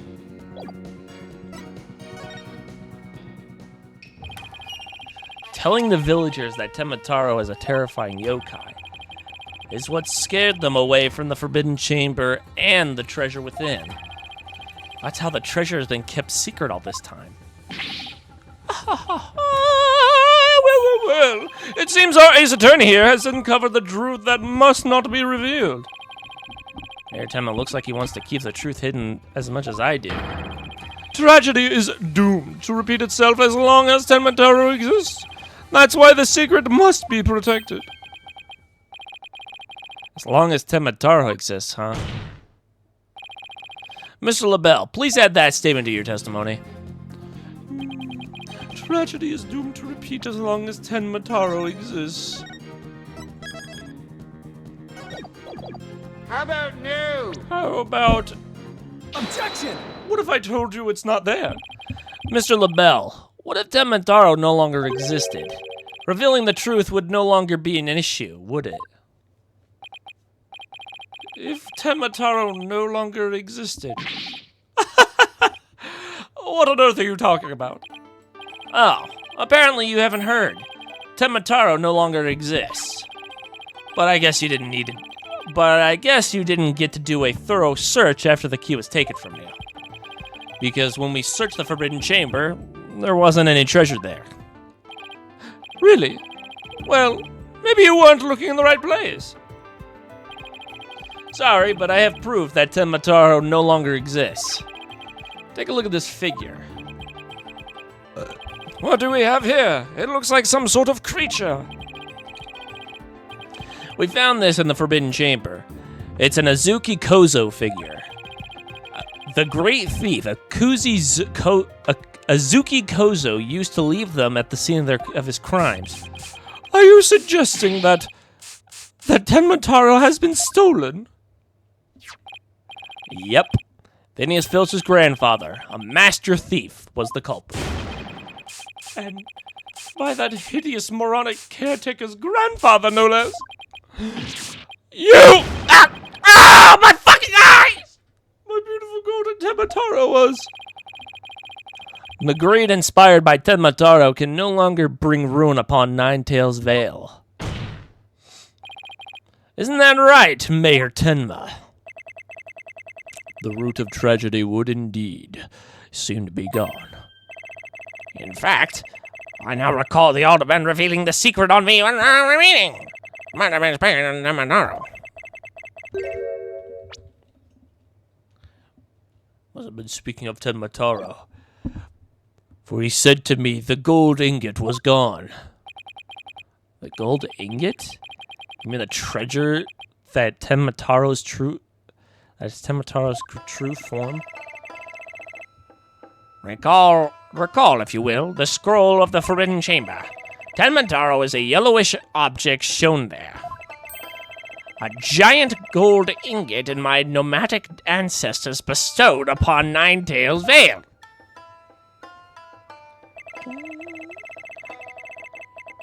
In return for that gold, my ancestors did receive from Ninetails Vale land that would become Tenma Town. but drive the villagers mad with greed did that great fortune. Bitter was their greed-fueled battle. It was as if they were possessed. My ancestors became a curse upon their village, a curse of ruin. Thus, it was that the yokai Tenmataro came to be. So Tenmataro and the village superstitions were merely fairy tales to scare people away. Fairy tales or not, Tenmataro made quite the mess of things. Yes, indeed, for there is no greater monster than a mortal man's lust for gold. Well, you know what they say, the love of money is the root of all evil. My ancestors did bring a terrible thing here to Ninetails Vale, a thing so terrible. Tenmataro, a monster just as terrible, had to be created to keep it a secret. Yet, we have naught but love for the little village to which we owe our very existence. Tenmataro would never seek to take over Ninetails Vale in a merger. Oh my, that was quite a shocking lesson in history. Mr. Mayor, now that we know Tenmataro no longer exists, are you ready to admit your secret? You are the amazing Ninetails, aren't you? Hold it! No! Don't do it! Please! No!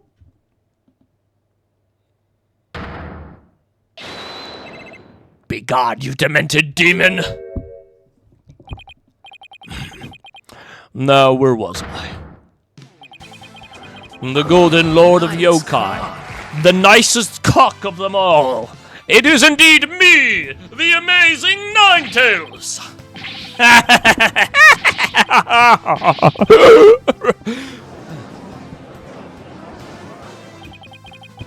And that means... Jinxie! Yes? The man wearing the mayor's clothes who you saw collapse in the fox chamber. Was he wearing the amazing Ninetails mask? Uh-huh. That's what made me think it was Papa. He said he was going to reveal his secret identity to Alderman Cubey that day, so... So, it really wasn't Papa I saw there, was it? Was it? It was Florent's idea from the start. He advised me to reveal my secret identity to the Alderman. Yeesh. Rube Goldberg machines have less elaborate setups than LaBelle's schemes. Who's Rube Goldman? You may rest easy now, little Jinxie. That monster's deception is through. Ka-ka-ka-ka!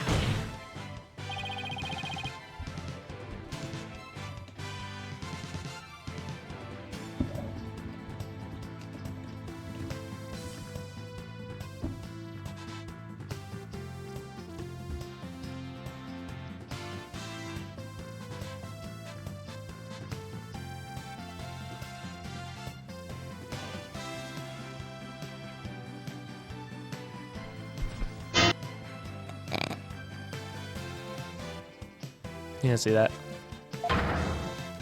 Mayor Tenma did not kill Alderman QB, but Florent LaBelle did. How dare you, peasant! Oh,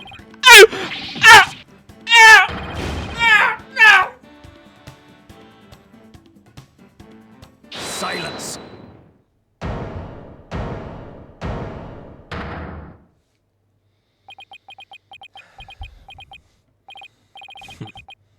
Justice, don't know. You should at least have a real blade in your hand if you desire to cross swords with me. Or have you mistaken this battlefield for a training ground?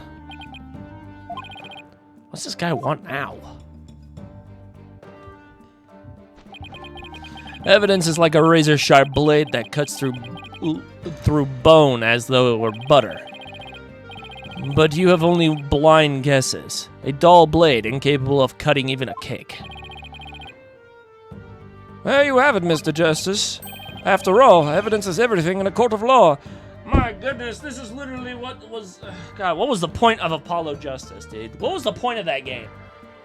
Why does that game exist if it was just going to be retconned in the next one? It makes no sense. That's right. Let me see your evidence. Oh, let me see the evidence. It's always the decisive evidence. It's always the decisive evidence. So cool.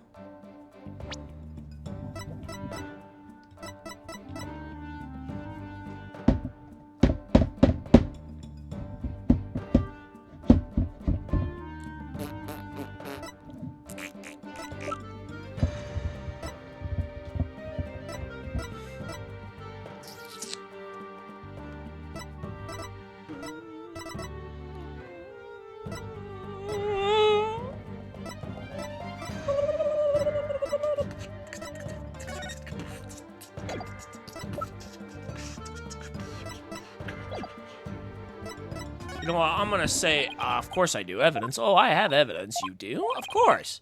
Just like any conclusive evidence we need. If it's just the conclusive evidence we need, too. I'm gonna finally prove Mayor Tenma is innocent. Here comes justice. Oh my god, what the hell is this? Are we playing Danganronpa now? What is this? Let's review the facts. The most damning evidence against the mayor was the crime scene itself. The mayor and the victim were the only two people found in the room. Also, we all thought the alderman was killed because he was the Amazing Nine Tails. But as we all know now, of course, we were way off. The Amazing Nine Tails is really Mayor Damien Tenma. That's why when his daughter, Jinxie, saw the Amazing Nine Tails collapse at the scene, she mistook him for his father. There are the facts that we revealed, however, we also searched there's not this. But it didn't say anything about evidence outside the crime scene. Maybe he isn't as clever as you think he is.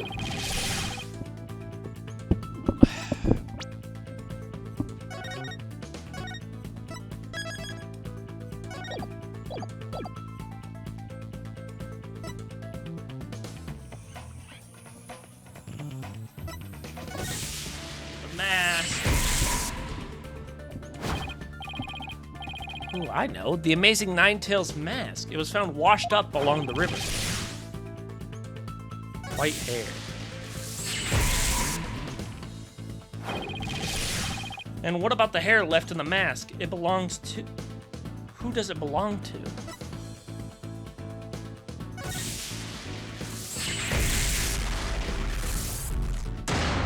The white hair is LaBelle's.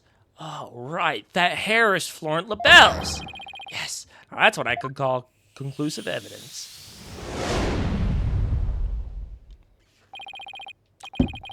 Well, Mr. Justice, do you have any conclusive evidence to present to this court? Of course I do. Observe this mask, if you will. That mask!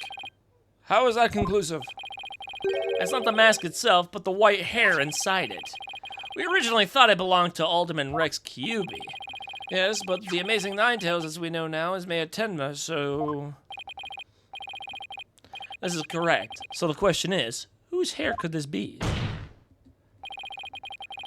And the answer to that is the last person who worn it before it was discarded. It would have been you, Mr. Florent LaBelle.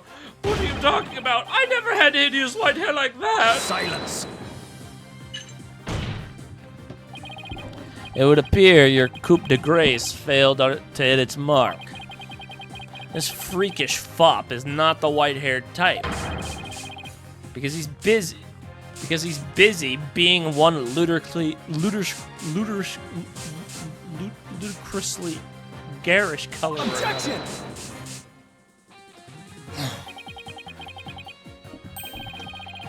No, Prosecutor Blackwell, it's you who has made a fatal error. What? What? Remember where this mask was found? It washed up on the side of the river. With that in mind,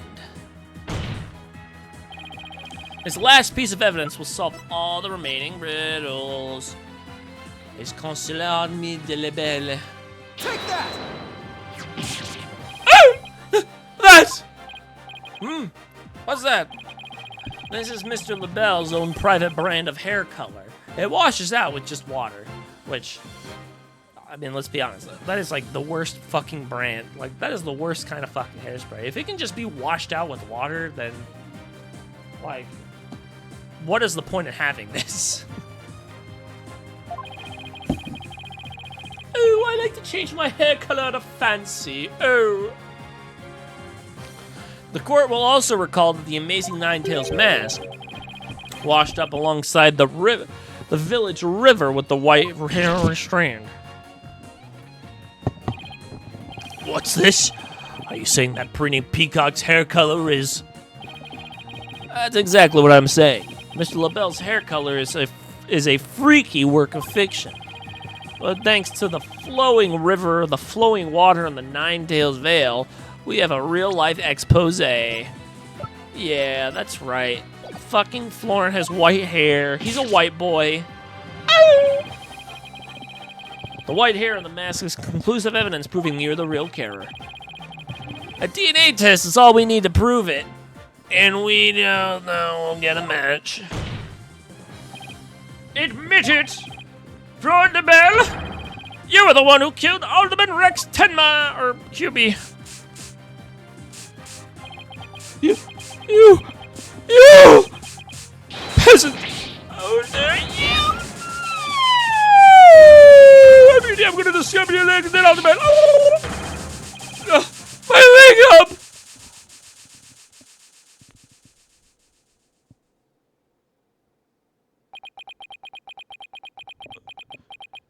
It appears I've shown my true form. I am a skeleton.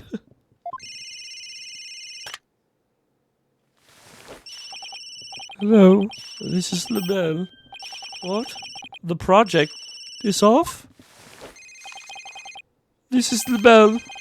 The sponsors have pulled out? LaBelle speaking.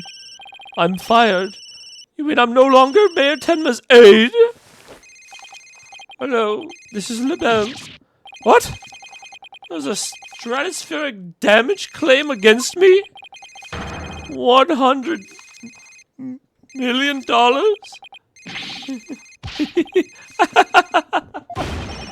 I'm finished!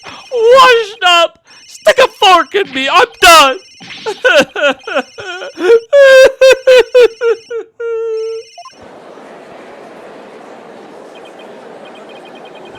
This is preposterous.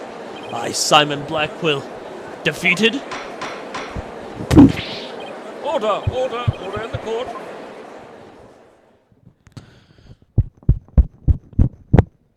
So cool. Well, this is quite the unexpected outcome. I must hand it to you, Mr. Justice. You really turned this case on its head. Just like that other lawyer, Phoenix Wright. That was a compliment, right? Prosecutor Blackquill, what have you done with Florent LaBelle? The defaced man has withered like a flower without water. One of the officers is currently tending to him with a sprinkler. Wouldn't I just wash off even more of his makeup off?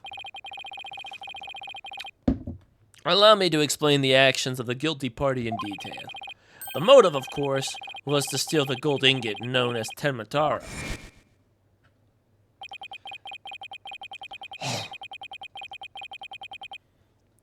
However, few were allowed into the manor due to its cultural ties to Ninetales Vale.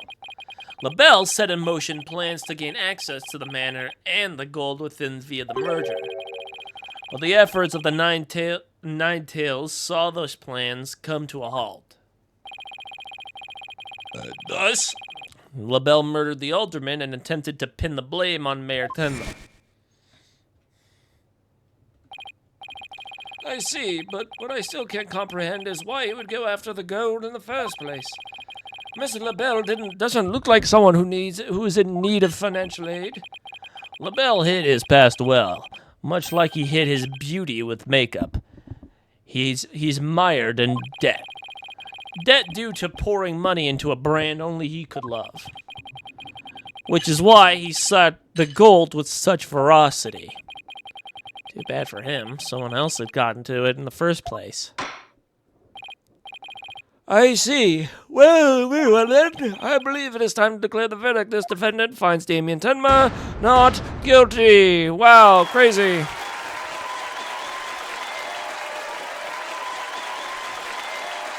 Caca, I win!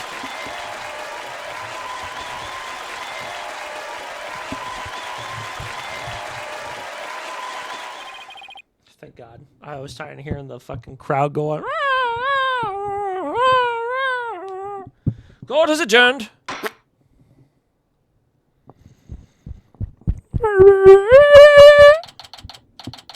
April 19th, 1:23 p.m. That was some seriously good lawyering, Apollo. Even I didn't see that coming. Just got lucky, I guess. You banished Timataro from Ninetales Vale like you were some kind of exorcist.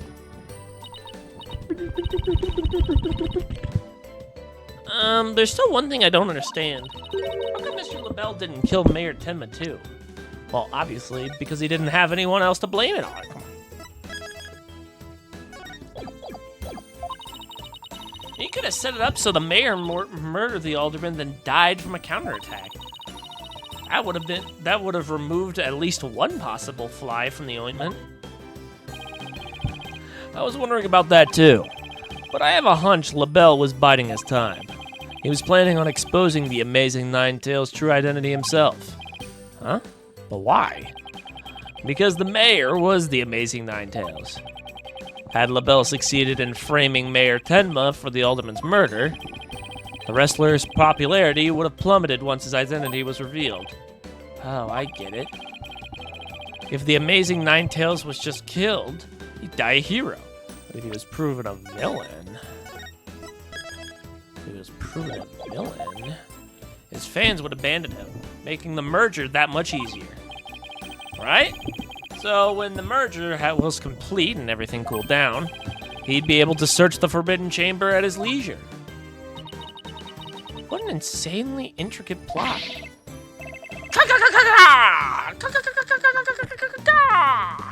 A most excellent job clearing my name. A feat worthy of the Demon Lord's approval. Why are you acting like Timataro again? Let this be no concern to you. How could it not concern you? Timataro, be gone! Jinxie, it seems like ages since I've laid eyes on you. Papa, you're finally back. Yes, it would seem Timataro is no match for you. I'm not scared of that cell yokai anymore. Your father's a free man now, Jinxie. Isn't that great? Thank you for all you've done. Seeing you guys in action, it made me feel like I don't need to be afraid anymore. Why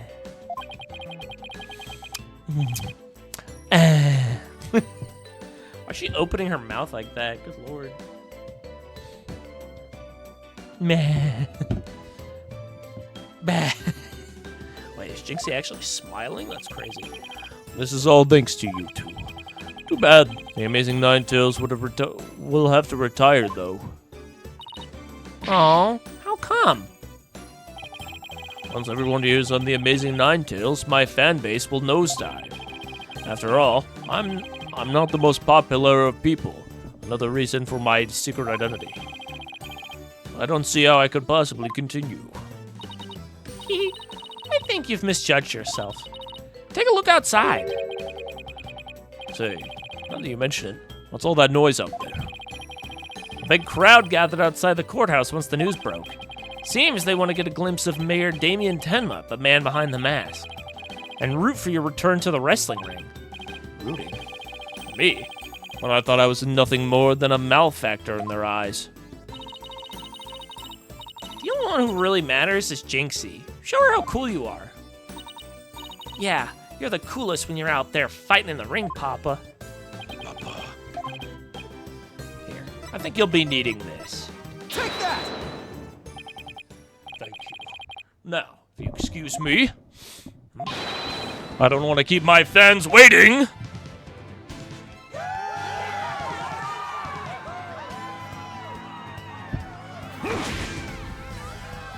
shit.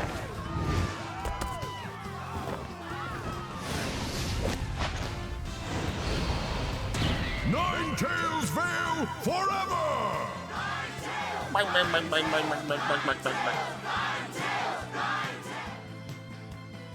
Bro, he's throwing out gang signs too. What the hell? I sure hope they can settle the problems between Town and Nine Tails Vale. Me too. I'm sure they'll be fine. After all, the blackmailer slash killer is behind bars, and the merger's no longer an issue. Plus, the amazing Nine Tails is obviously still ahead, and I suspect Nine Tails Vale will be too. And it's all because we believed in our client, just like you said. Kiss his ass some more! Okay, people. Now that we got that in the bag, let's go get something to eat. I'm starving. Sounds good. I've been nervous. I haven't eaten anything. I haven't eaten since yesterday. Better keep eating, Apollo, or you might have to start looking up at me. Huh? I'm definitely past my growth phase, and you should be about past yours too. You kidding me? I'm just getting started. Ready or not, it's face stuffing time. Keep eating like that, and the only direction you'll grow is sideways.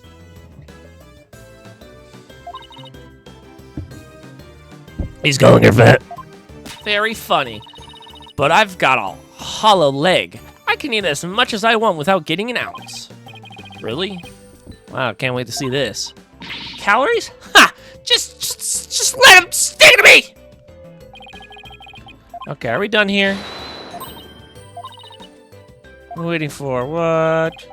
The noodles are on me today, so I expect to have some serious... is this Saltese noodles? Is that what they're... Mr. Eldoon's noodles are so hot and salty. 2 bowls would kill a man. Dude, that's so crazy. That's so crazy that they kept that in the game, but they didn't keep everything else! That was the first case together. And another dark age, but little did I know that it had been lurking in the first time. Ooh, the case would mark the twilight before the dark, cold night that was to come. Oh. Fuck. Smeg. Yeah. Secured. Son of a bitch.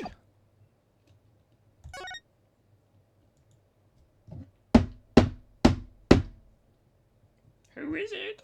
Themis Legal Academy, a prestigious high school with alumni in the highest echelons of the legal world. What? It's a high school? For being a lawyer?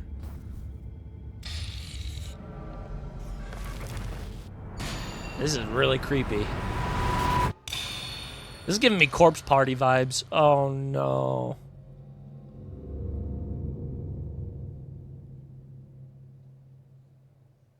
What is happening here?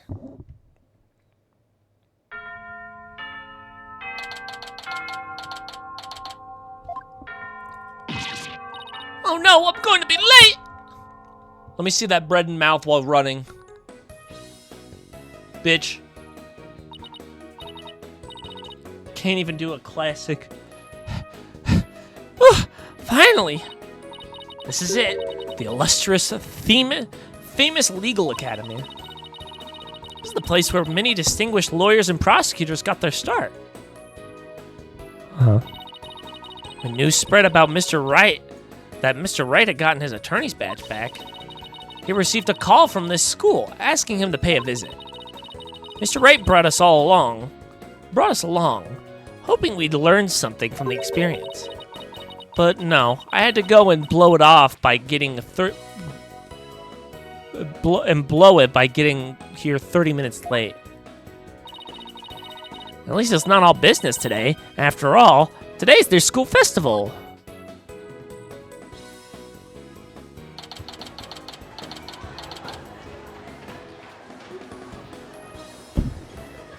Alcohol. High school. Wow, this place has a school. This place has school festival written all over it, literally. Just keep going. Why are the cold stairs? Is it because everyone's in a school uniform except me? Well, I like the way I dress.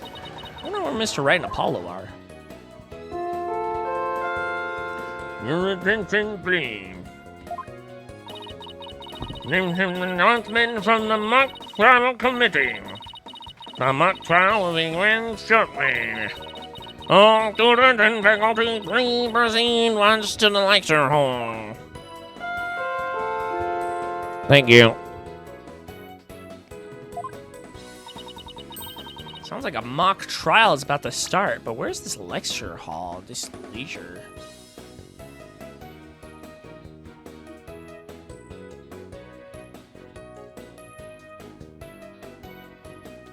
First time it made itself known. Looks like all the students and faculty are heading that way. Might as well join them. Maybe I'll find Mr. Wright and Apollo there. Dada. Wasn't this a schmancy-pantsy ass fucking courtroom? Or a mock trial, good lord. Oh, give me a Jolly Rancher. See if I have any like good ones left. I know the rest I have are cheddar flavored. I'm not entirely sure I enjoy those.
Goodness, it smells like daisies in here.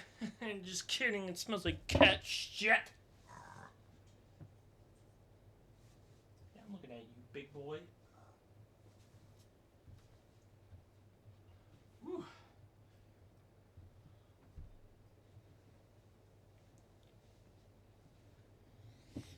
Florida. All right.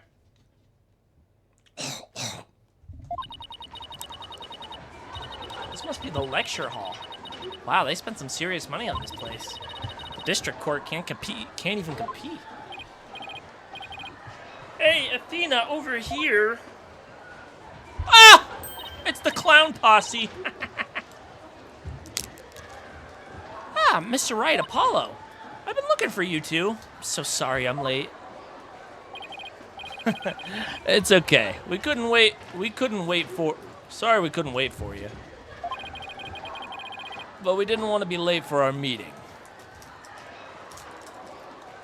Phoenix Wright, Ace Attorney.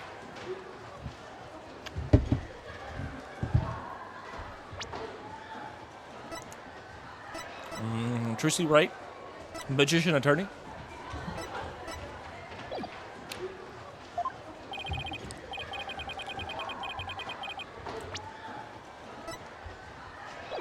I just wanted to see their age. I couldn't remember.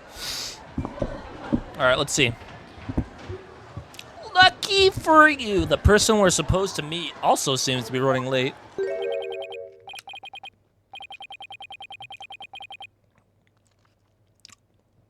Mr. Right, Mr. Justice, it seems Professor Corte has yet to arrive.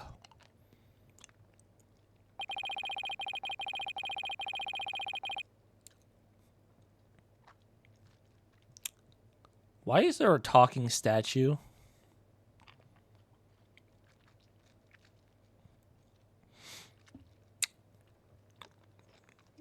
He looks like Zeus, too. Zeus! Your son has come!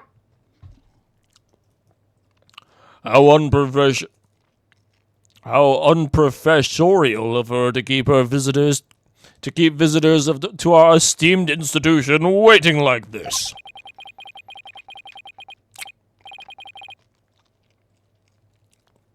I shall make her right. I will not. Oh, who we have here? Oh, right. You haven't been introduced yet. Ah, yes. You must be the young lady Mr. Wright was telling me about. I am Aristotle Means, a professor at this hallowed hall of learning.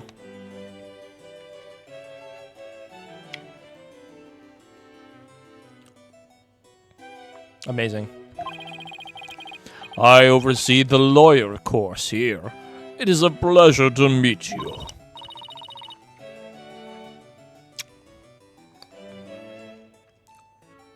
I'm Athena Sykes. I just recently got my attorney's badge myself. Nice to meet you too. How wonderful. So vigorous and vivacious. You've just earned yourself a gold star.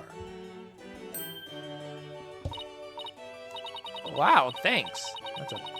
That big smile of his is kind of scary though. Like, what's fun? You can stop smiling now, please.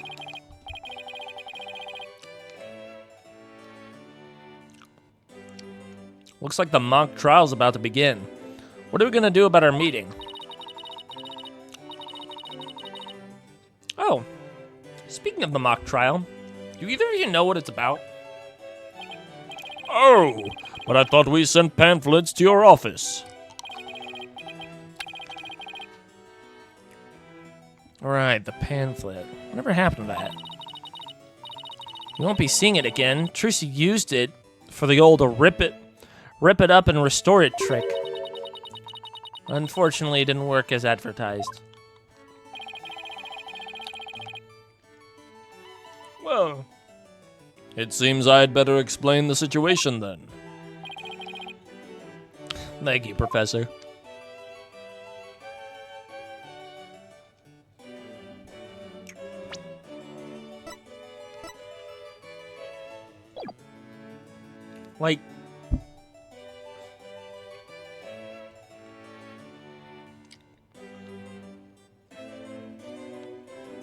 Like, why does he just look like a statue? Why does he look like this? I don't understand. Like, did his mom give birth to fucking rock? Like...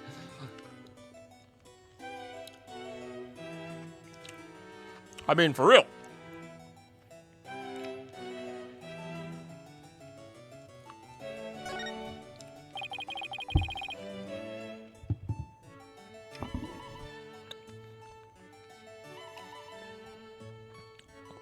Now, does anyone have any questions? I do, Professor. Could you tell me about your school? What an excellent question. Here's a gold star for asking. Our academy has 3 courses to choose from.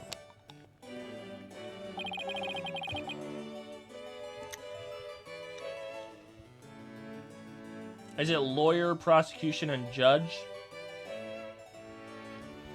Students seeking to be lawyers will take the lawyer course. Likewise, budding prosecutors will take the prosecutor course. And future judges, the judge course. Wow, who would have saw that fucking coming? Also, that's very... First of all, prosecutors are lawyers. Second of all, that is like a super, like, vague. Like, don't lawyers usually do both?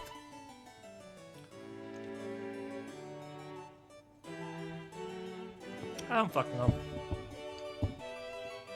This is already stupid. Wow, you have everything here for someone who wants to seriously pursue a career in law. Yeah, sure. Yes, but only in those 3 fields.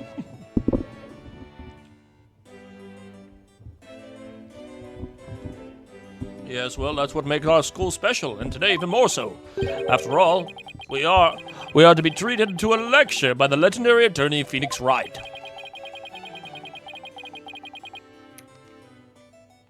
We can't wait to hear all about his return to the legal profession.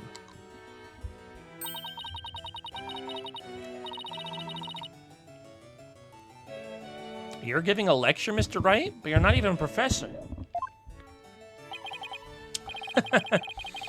Yeah, well, I'm just giving them what they want.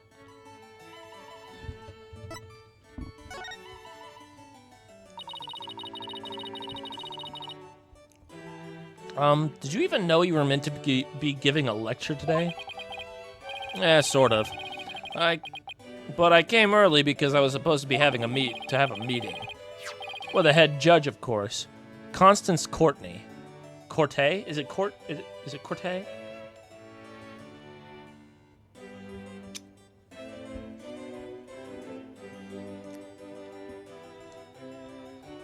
You know what she kind of looks like? She kind of looks like the seer girl. The divination teacher from Harry Potter. It might just be me, of course. It's been a whirlwind of a morning. Let's leave it at that.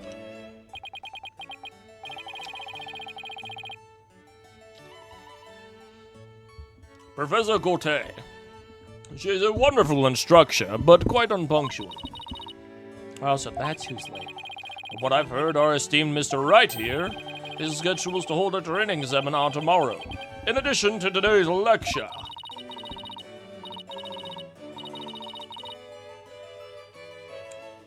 A training seminar for lawyers? What exactly does that involve? Why, it involves the very skills that make a lawyer a lawyer. Here you are, Mangle, when shouting objection. The proper way to strike the podium. How to project one's voice.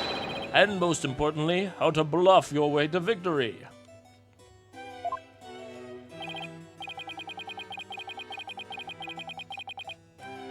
Huh? Exactly do you want me to teach stuff like that again? What a wonderful question. You just earned yourself a gold star. The great honor of taking a seminar by a famous lawyer and a famous prosecutor. That is what is at stake in this mock trial, the crown jewel of the school festival.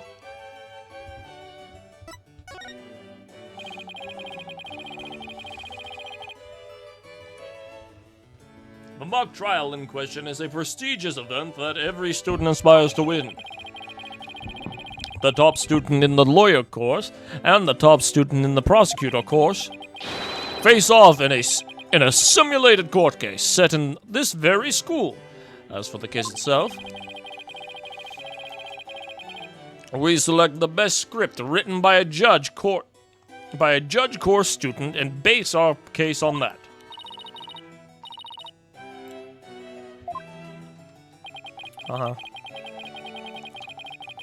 So, if the student studying to be a lawyer wins, they get to take my training seminar. But if the other student wins, I'm not a prosecutor, so... There's no cause for alarm. We have a famous prosecutor ready for just the case.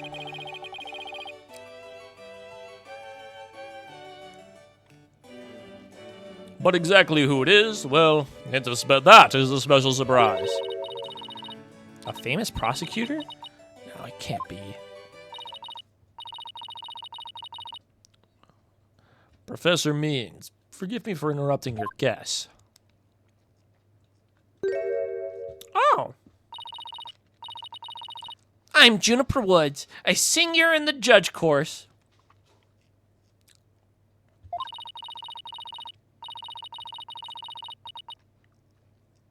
Isn't that the girl from the first case? She doesn't seem like a nervous wreck anymore, at least. At least I think it is. Professor, the trial will begin shortly. Since you'll be delivering the pre-trial speech, would you mind waiting up in the balcony until we are ready for you? My, how very organized you are, Juniper. You just earned yourself a gold star, too. But what about Professor Corte? Well, I suppose she'll arrive eventually. Now then, I trust you will look after our visitors, Juniper. Yes, of course, Professor Means. Juniper? Juniper Woods, is that you?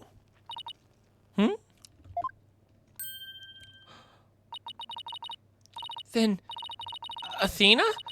I almost didn't recognize you. I didn't know you were back from Europe. Wait, you two know each other? Well, that's a coincidence.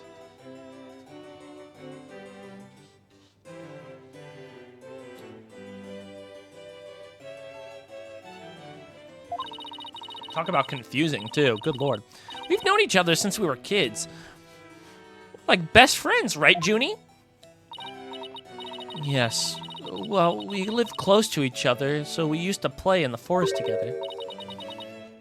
Yeah, like a lot. Why don't she look at me? Well, I guess I shouldn't be surprised since we haven't seen each other in a long time. Anyway, we're supposed to go wait in the waiting room, right? Not that I wouldn't mind taking in the mock trial you're putting on today. Unfortunately, the mock trial is only for students and faculty. There is one seat reserved for Mr. Wright, but no other exceptions are allowed.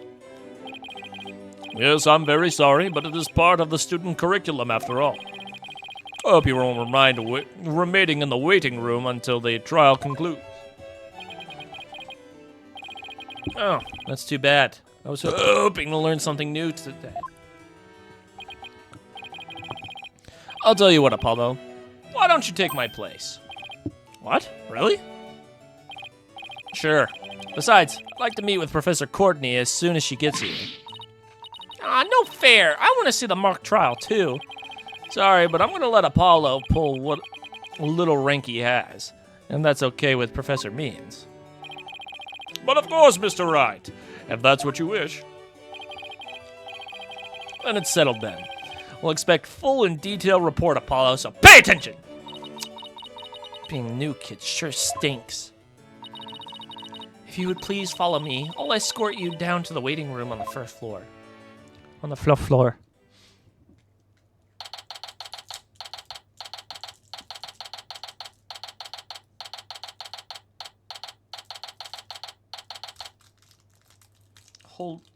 Reem, did you see what I sent you? Holy shit, Means is a jump scare. What are you talking about? Oh, did you send me a video? You sent me your art?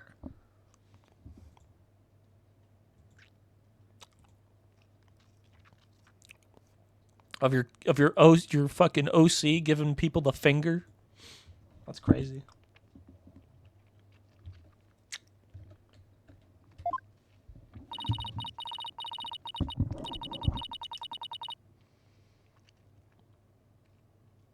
I did it with my thumb. You made that picture with just your thumb? Why? Why'd you do that? Or is his head your thumb? Or is his finger your thumb? Did you finger your thumb? Whose thumb was it? He's not giving the finger, he's saying come here. Oh, like he's like, come here, boy. He's like, come here. He's like, come here, bro. I wish I could draw. If I didn't lose my hands in Vietnam.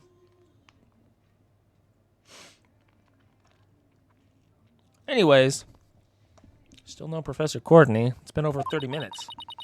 And Mr. Wright's snoozing away on the sofa.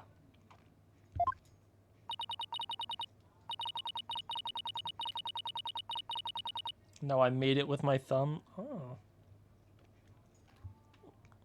Motherfucker, you weren't in no nom. You don't know that.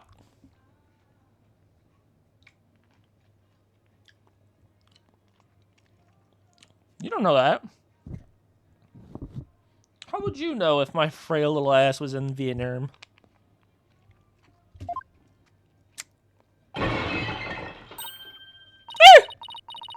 What was that?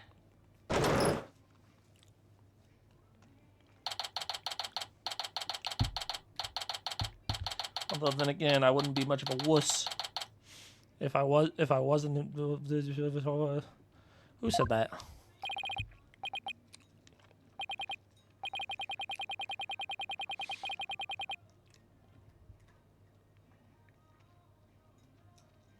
Because that would mean we actually sent Steve Rogers before drugs. What the fuck are you talking about?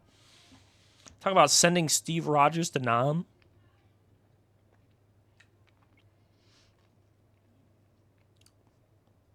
That would explain some things, I guess. Why, he's my neighbor.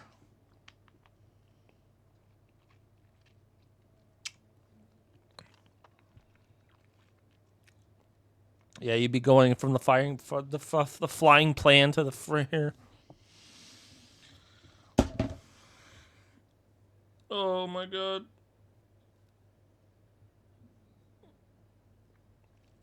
I'm having the words fits. I can't fucking speak today. It's just not possible.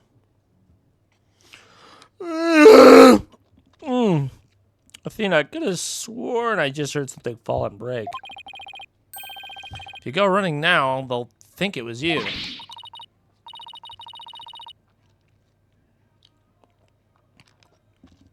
Well, it wasn't me. I think it came from somewhere outside.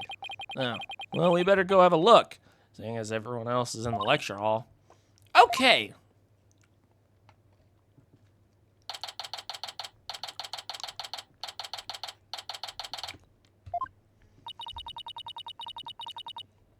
Is this stage for some sort of concert? Kind of reminds me of a courtroom. Wait, Athena, behind the witness stand. What?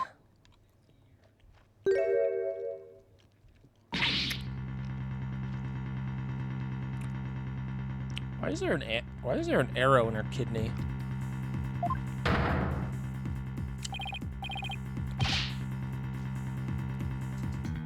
Professor Court, can you hear me? Professor!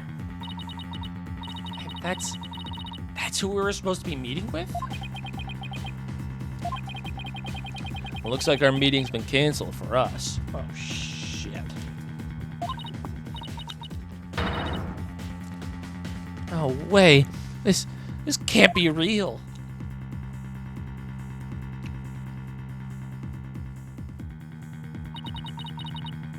I called the police. They should be here soon. I'll go tell everyone in the lecture hall too. I'll go tell everyone in the lecture hall too. No, wait. They'll find out soon enough once the police get here.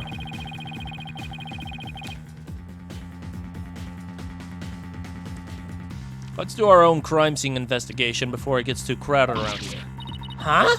Are you even allowed to do that? It's no big deal as long as we leave it exactly as we found it. Plus, no, never mind.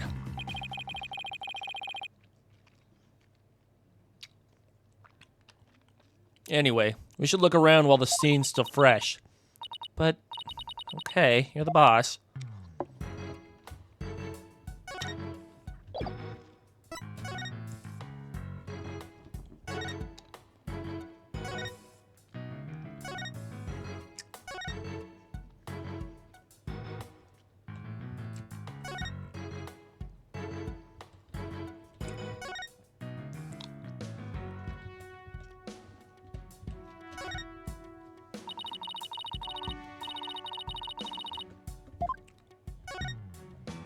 Okay, seriously, you just want to study the body? I want to look at the destroyed statues. Ugh, I guess I really do have to examine the body.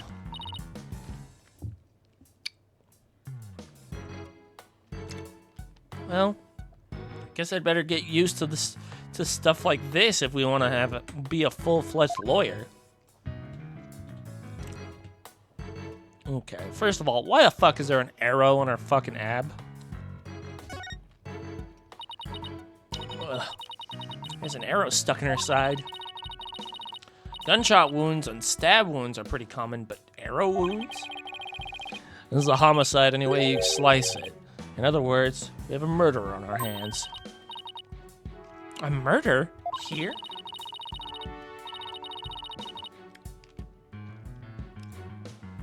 So that makes this arrow the murder weapon. Not that and the bow that shot it. Right. But where could the killer have shot it from? The stage is a sea of obstructions. I'm no expert on archery, but it can't be easy to hit a target with this much stuff around.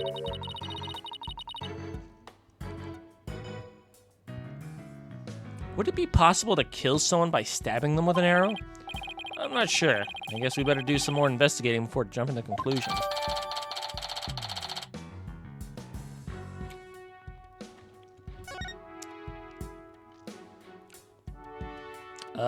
I can actually easily answer that for you.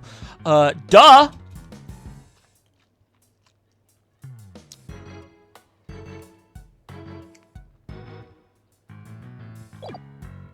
Obviously, you can kill her with just the arrow. If you just stab me, there's a pointed end to it.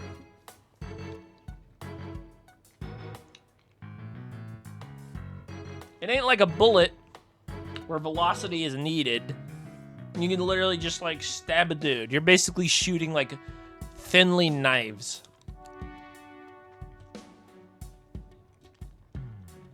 It's like Black Ops. What do we have here? A book? I'm guessing it fell out of her chest pocket. Wait, what if it's her diary? That's the most private thing a girl has. Isn't this woman like 40 years old? She's 47, dude. Come on.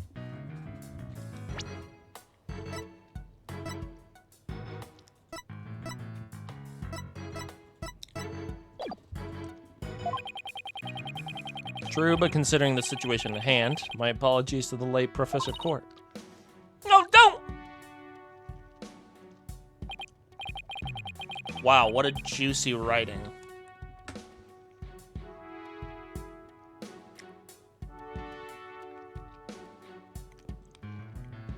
It's just a bunch of routine shit. Routine report. Need to speak to Hugh O'Connell. 23rd. Meeting with Hugh about that yesterday report. Important. 24th. 9 a.m. Prep for mock trial final confirmation. 1 p.m. Meet with Mr. Wright about training seminar. 2 p.m. The mock trial begins.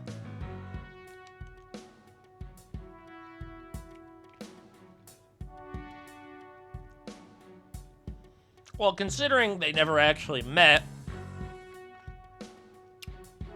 my guess is that some of this is forged. Looks more like a planner than a diary. Every page seems to have the same sword mark printed on that.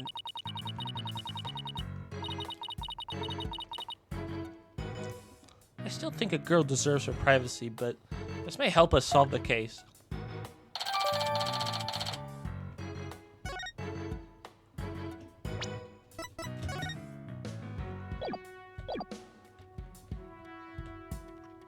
The fuck is with her wrists? They're all bruised up like she's been tied up or some shit. The only thing is strange about her about the body. Take a deep breath and take a good look. Well, now that you mention it, there's no blood around it. And the victim's body is cold and rigor mortis has already started to dissipate.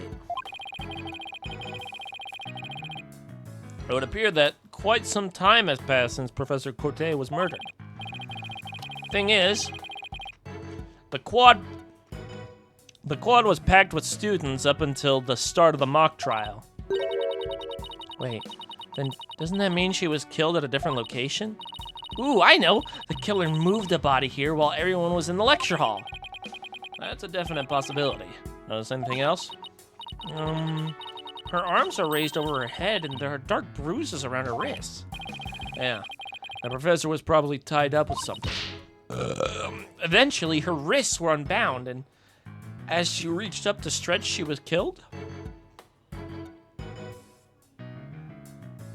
Athena, you dumb bitch. actually, I'm not so sure about this theory. Well, there's not exactly a lot to go on. That's true.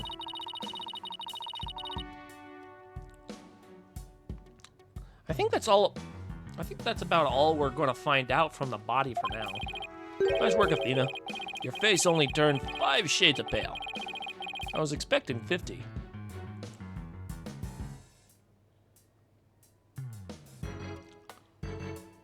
$50 Shades of Pale? Don't be gross, Phoenix. Come on. We should probably take a picture of the crime scene just in case. Okay, I'm on it. Say cheese.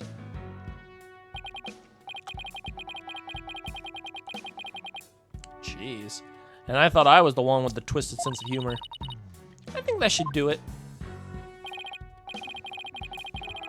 All right. Let's take a better look around the area while we wait for the police to arrive.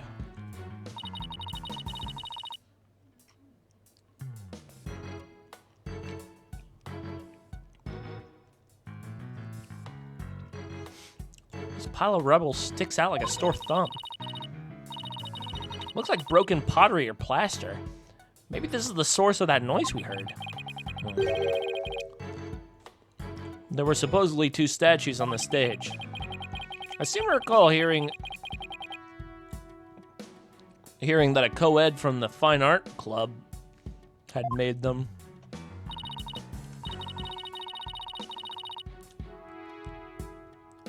Have an art club in a high school full of lawyers? That's crazy. There were 2? Then that thing over there is the remains of the other statue? This could be related to the case. Let's take a closer look.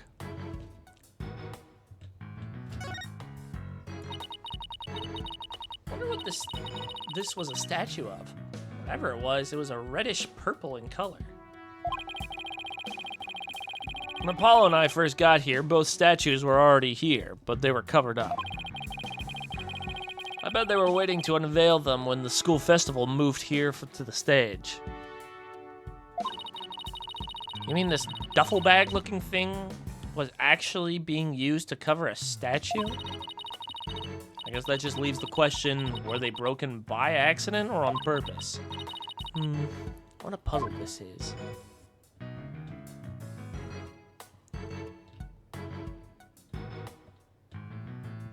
I'm kind of curious what the statues are about, me too. Alright, let's look at the fucking dumb newspapers. There's something buried in the rubble. The Themis Herald? Wait, we shouldn't disturb it. Let's just read what we can.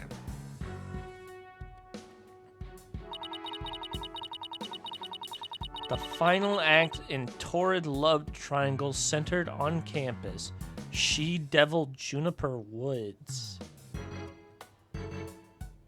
What the fuck? This is a school of law and they have fucking gossip forums?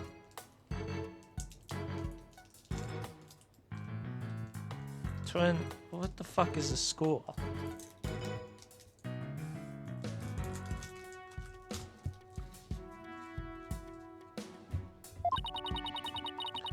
Level-headed lawyer course genius and hot-blooded prosecutor course student will go head-to-head in a mock trial battle for the She-Devil's Black Heart. Hugh O'Connor has declared that he will confess to her if he wins.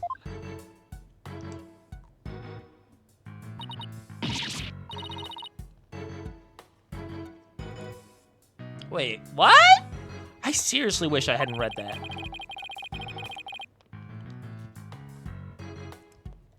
You find that more shocking than discovering a murder victim's body? But we're talking about my friend Junie here. She'd never lead guys on like that. Athena, you don't believe everything you read, do you? This article is clearly written with malicious intent. I'm not buying a word of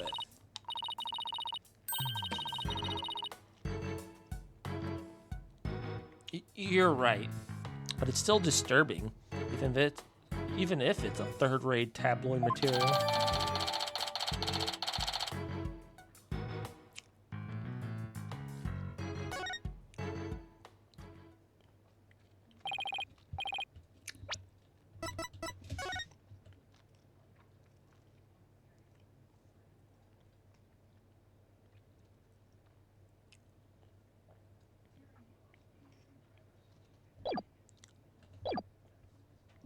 I don't fucking know. Mr. Wright, Athena! Oh, here comes Apollo. Never seen anyone move so fast.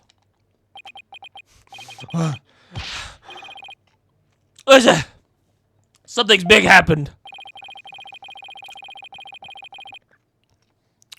I was at the mock trial when the police announced a body had been found on campus. That's right. And we're the ones who phoned it in. We found Professor Courtney dead behind the witness stand over here. What? What? Can you show me? What the?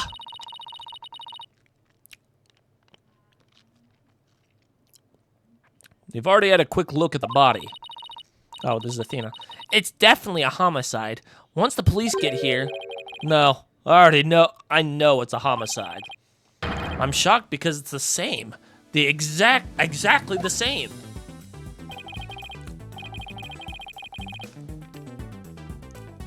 Oh, there, Apollo. Take a deep breath and explain what you mean. It's the same. The body, that is. It's just like how it was in the mock trial. What? It's like the mock trial? I know, it sounds crazy, but... The body's location and position, the murder weapon, the lack of pooling blood.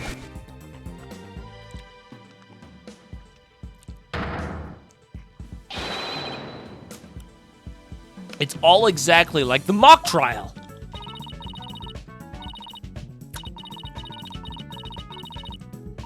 You're kidding, right? It can't really be all the same, can it?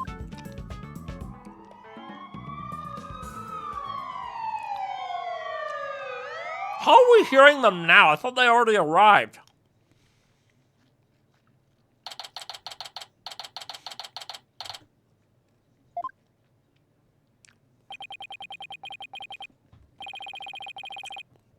The whole school's in an uproar. There won't be any more classes today. A murder on campus. That's the last thing I expected at a legal academy. I'll go tell Professor Means what we observed when we discovered the body. You two wait here until you've spoken to with the police. Yes, boss.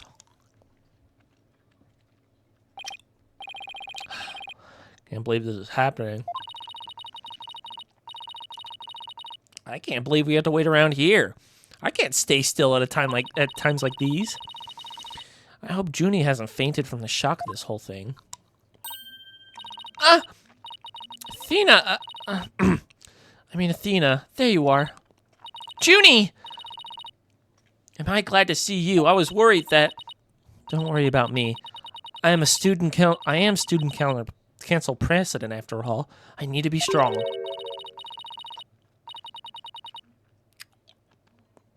Student council president? Wow, I'm impressed. She's really changed. She used to be kind of sickly and shy. Juniper, was it? You mind if we ask you a few questions? Yeah, we're stuck here waiting for the police, and there's nothing really much to do. Sure. What would you like to know?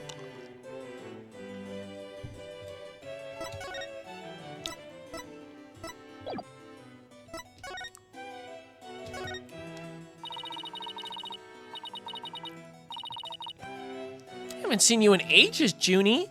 What's it been, 7 years or so? Yes, and I remember how you were always there for me, Athena. Maybe it's just me, but I wanted to ask why you seem so distant. Remember how you used to call me Athena? I liked it better that way. It felt like we were sisters, you know? Yes, but I'm student council president now. And as student representative of the Themis Legal Academy, I have to act proper.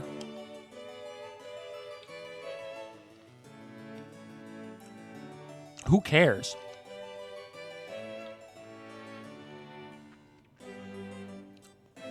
She's your, who fucking cares? It's like, what? She was never this stiff and formal before. I knew you wanted to be a judge, but I didn't expect this. It's such a prestigious school, and you're in the judge course to boot. Yes, and Professor Cortea has been in charge of it until, you know.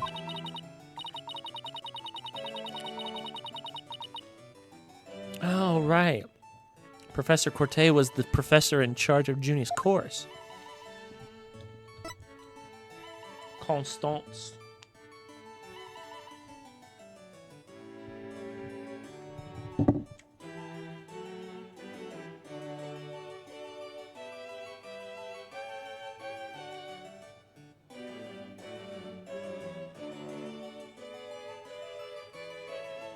Holy shit. People are shit talking the back rooms.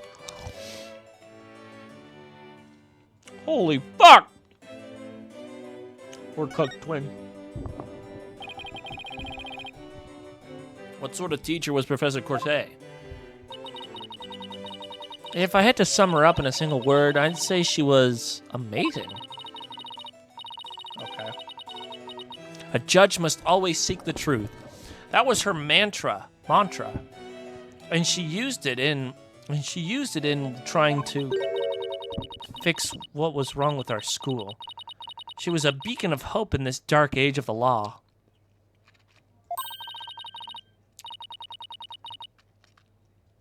What's wrong with your school? What do you mean by that? Nothing. Never mind. She's a lying little bitch, isn't she? Am I imagining things, or did I just detect something in Junie's voice? That's Apollo's job. Professor Corte chose my script for the mock trial. Oh, you mean all the students in the judge course had to submit a script?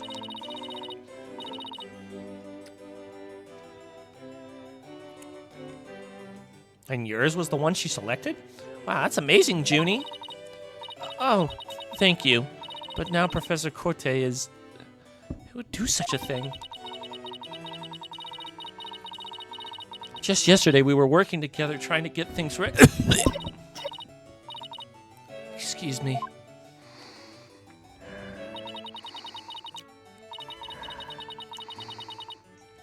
You all right, Junie? Maybe you should take it easy for a while. She still got that cough. Guess she's not as strong as she pretends to be.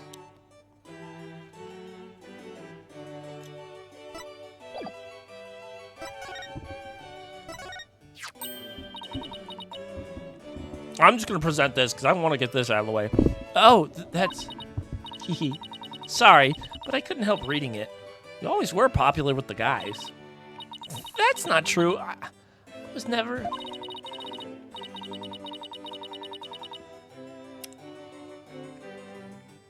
You just didn't realize it. But that made you even more irresistible. It's been 7 years, but I still remember how all the boys wanted to be near you. I bet you used to get all excited when a guy handed you a love letter. And then got really bummed out when he could say, "Could you give this to Juniper for me?" Ah! How'd he know?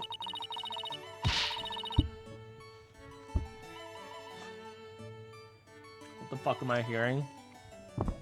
High school drama.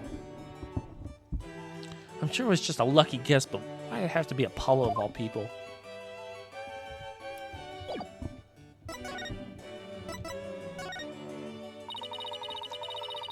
Why do you need a script and a showdown between a lawyer and a prosecutor? Well, we were simulating a trial, so we needed a script as a framework. All the details about the incident and the people involved are included in the script. We also prepared a crime scene, photo, a murder weapon, and other kinds of evidence. Wow, you guys think of everything. Must be hard getting all that ready. Yes, well, it was only Professor Corte and I. After all, we didn't want the script or other elements of the mock trial to get leaked. We were the only ones in the entire school who knew about that detail, who knew all the details. Well, that doesn't sound good. Must have been a big pain in the... I mean, that must have been really difficult.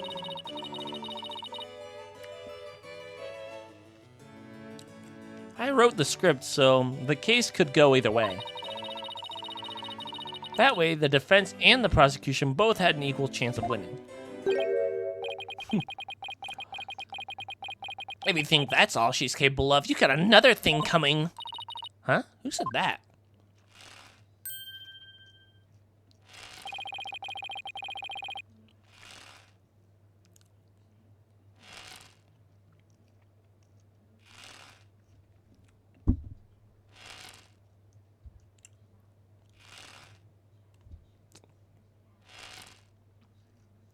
What is this?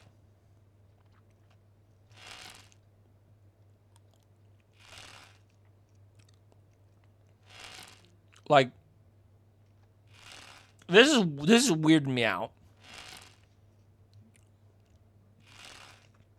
Like, what is this man doing? Is he trying to go Super Saiyan?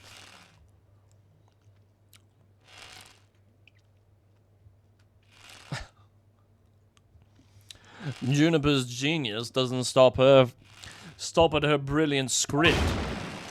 Yeah! You gave an award-winning performance as the defendant, man!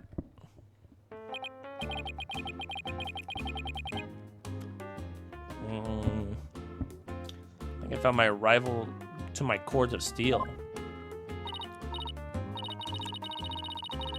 Hugh, Robin, aren't you going to introduce yourselves to our guests?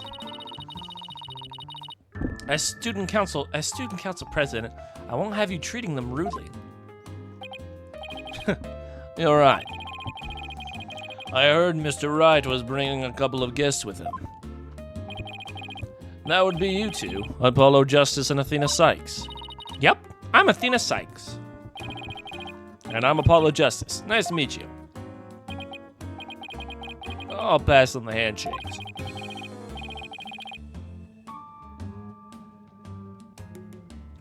Is he being a douche? Or is he a germaphobe? I'm studying to be a lawyer. The name's Hugh O'Connor. But some call me Mr. Perfect because I never score less than 100% on tests. Good for you. Ugh, most pretentious introduction. What's with his hand? Is it glued to the side of his pocket or what? Yeesh.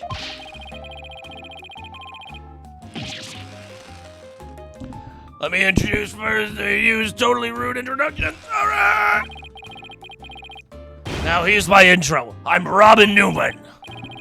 I'm studying to be a prosecutor, like the really cool kind that nails the bad guys.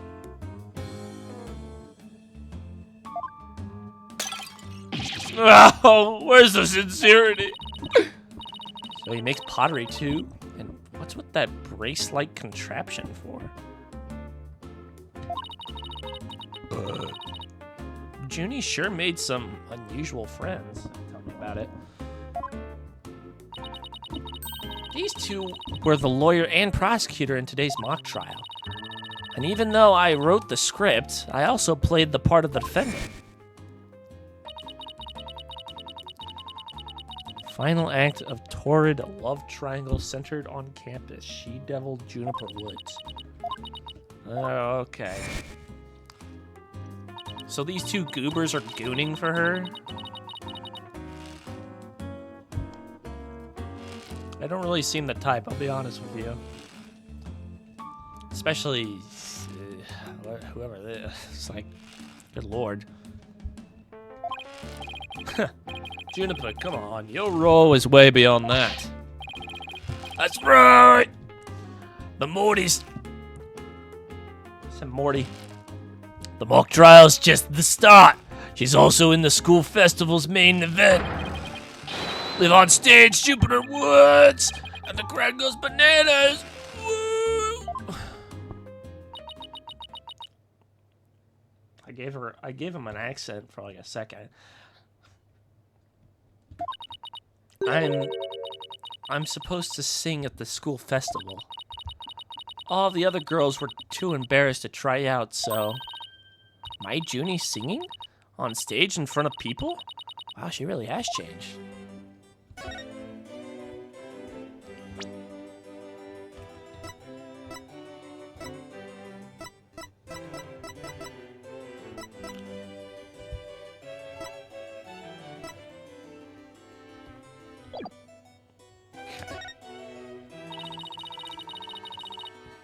I was responsible for making everyone's stage costumes.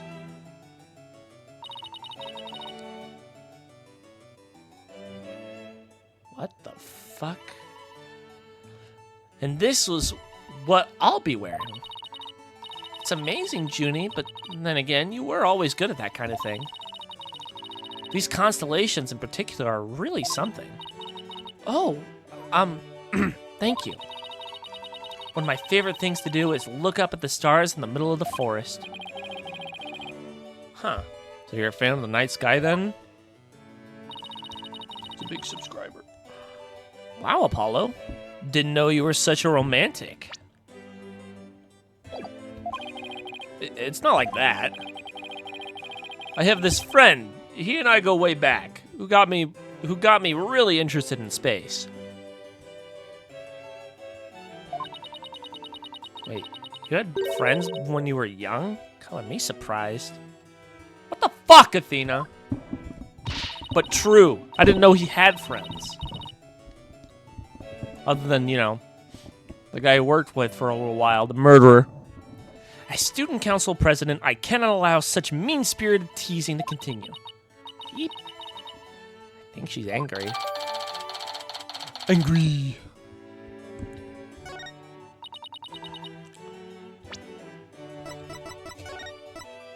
Let's see.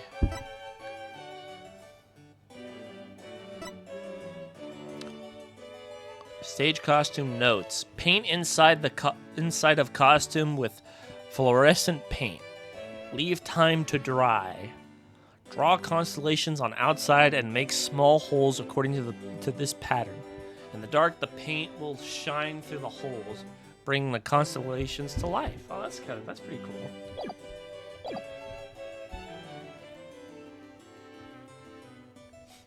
The costumes were no problem, but as for singing, I'm not sure Oh, you can do it! That's right.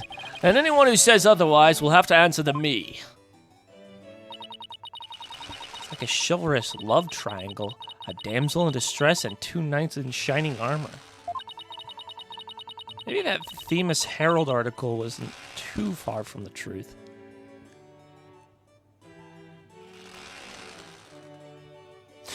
You know, I'm getting vibes from this guy. I'm not gonna lie, he seems sus.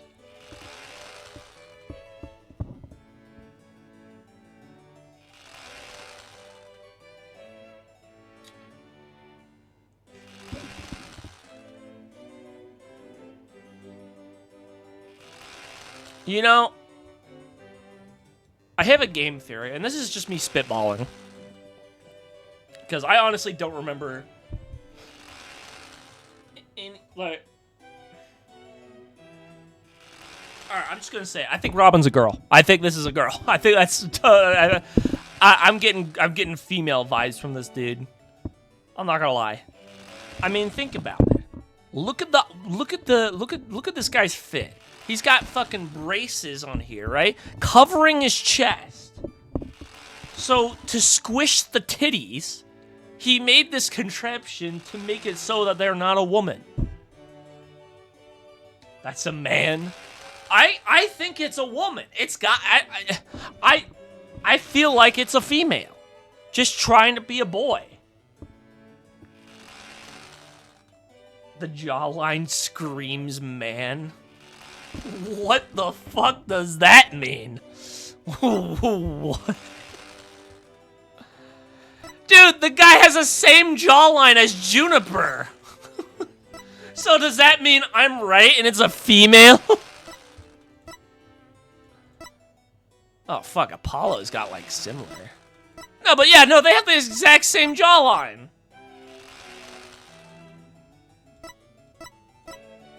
So is Juniper a dude as well?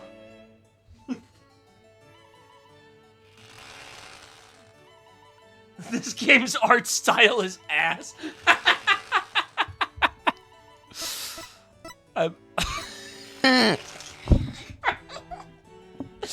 God, his face is so fucking awful. Holy shit, I just got a good look at this man's face. I didn't even realize.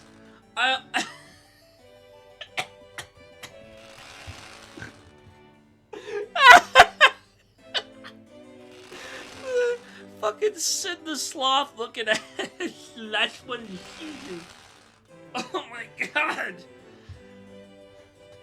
I told you his ass is terrifying to look at. It really is. Holy fuck. Sorry, Aristotle, but good lord. Nasty ass looking motherfucker. But seriously though, Robin's a girl. I guarantee you this.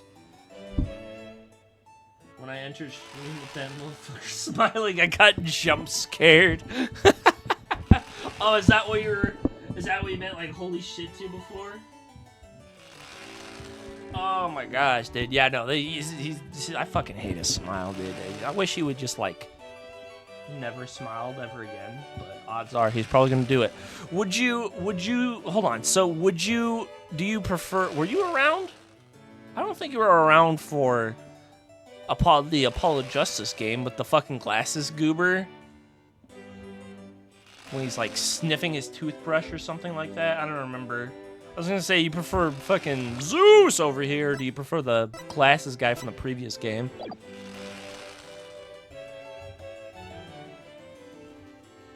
Oh god, what was his name?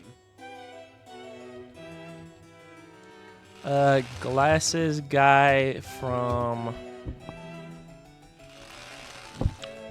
Apollo Justice. No, not Gavin. I'm not talking about definitely not talking about Gavin. Gavin scares me. Previous game, not gonna lie. It was a previous game. Mint. If I type in Mint, will that be it? Spark Brushel, that's his name.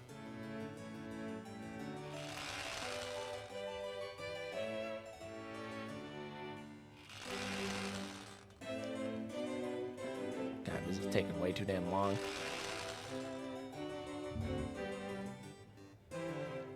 Okay. Alright, hold on. Alright, now hear me out. This guy or hold on, I'm gonna show my display real quick. This guy.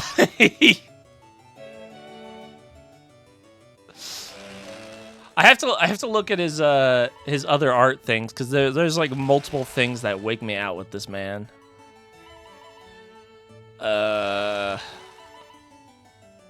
Images maybe? Or is it animation?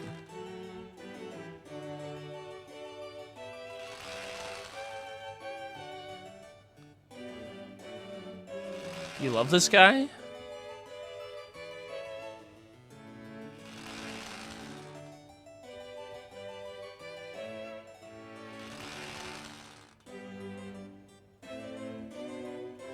I wish I could zoom in a little bit, but you know. Okay, alright, you know what? We're getting off topic. Hide.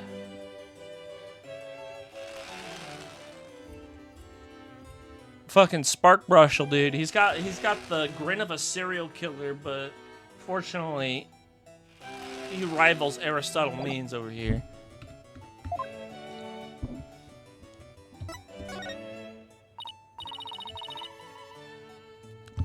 So, how did the mock trial end? We were just about to reach the verdict when the police arrived. Now we'll never know how it would have turned out. I guess that's what happens when there's a real murder. When a real murder during a fake murder trial. When there's a murder. Brushy reminds me of a Fairly Odd Parents teacher. Oh yeah, him. Fairly Odd Parents! He sounds like fucking the guy from Simpsons. Smithers. Actually, it probably is the same voice actor. Now I think about it. I didn't realize that. Imagine voicing two different characters with the same personality. No, never mind. It ended right before the verdict. Talk about bad timing. I was this close, man. I bet I would have won. But I bet the defense wasn't doing too badly either, right? We'll settle this some other time. And I assure you, I will win when that time comes. Like I'm never gonna let that happen, I don't think so! I hope they don't end up hurting each other. Oh, don't worry. The three of us have been good friends since we enrolled here. We even have proof of our friendship. Proof? Like physical evidence proof? Yes. We're studying for a career in law. And in the legal world, evidence is everything. Yeah! As long as our friendship lasts, you bet we'll be carrying them around. Ah, the famed Thesis Legal Academy ingenuity? So, what exactly is this proof of friendship anyways? It's like a friendship bracelet, isn't it? Well, it's a secret. And if I show you, it would be bad luck. Oh, okay. I knew it. There's definitely something. There's some discord in Junie's voice. That bitch. Our friendship is sacred and inviolable. It's not something to be put cheaply on display. Proof? We don't need no stinking proof. We're friends. They're three friends forever. I can hear discord in their voices too. But they're talking about their friendship. What's going on here? Something wrong, Athena? No, it's nothing. Oh. All right then. Hey, isn't that... Everyone stay where you are! Don't move a muscle. Oh, it's Detective Foreskin. Detective Fulbright? Is something wrong? Why, if it isn't my little lawyer friend. Sorry, but small talk will have to wait. Juniper Woods, you're under arrest for the murder of Constance Corte. Isn't she the defendant from the... Does she not have an alibi? Like, I don't... Whatever. I'm what? Wait a sec. What's going on here? Why are you arresting Junie? Please, Detective Fulbright. We're involved in this case, too. Aha! So you're the lawyers that the dispatch said were first on scene. I can't tell you everything, but I will say this. There are two major reasons for her arrest. Number one, the suspect led somebody to where the body was. I didn't. And number two, the crime scene was exactly how the suspect portrayed it in her script. Yeah. But you can't arrest her on those grounds. True, but there's more. However, Prosecutor Blackwell specifically told me to say no more than that. So Blackwell's the prosecuting attorney on this one, too? Detective Fulbright, we found this on the suspect's pocket. Why, there's blood on this. That's the evidence we made for the mock trial. A mock trial? Never heard of such a thing, but it sounds fishy to me. Real fishy.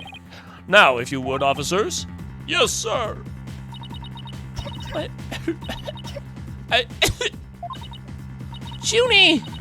I have to do something. I can't let them take her away like this. Now, if you'll excuse me, I have work to do. She's about to go ape shit. Hold it! I refuse to believe that she's the killer! Junie! I've decided. I'm going to defend you. I'll fight with everything I've got.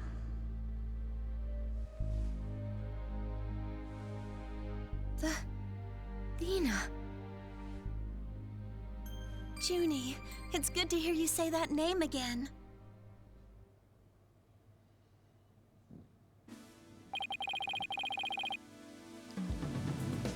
Did Guilty Gear Strive take inspiration from this game, then add harsher shadows to make a 2D effect on their 3D models? I don't believe that for a second. First of all, this game's like 10 years old. This game's old as fuck.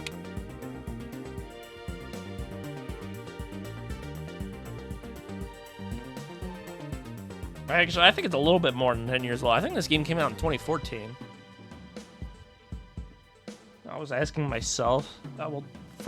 Ask yourself quieter, you freak. Hate to interrupt your bonding time, but aren't you rather new to all this? You're barely even a lawyer. Well, I don't have much experience, and I may need Apollo and Mr. Wright's help at times. But nobody believes in Junie as much as I do. I know it's old, that's why it's used as inspiration.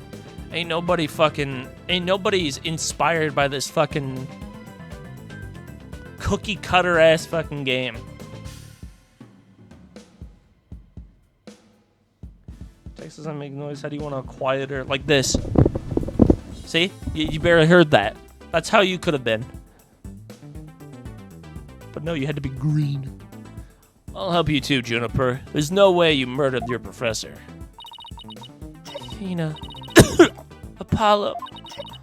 Thank you both. I'm counting on. We've got your back, Junie. Guess things worked out after all. Now that you have your lawyers, Miss Woods, it's time for us to head back to your station. Ha ha ha.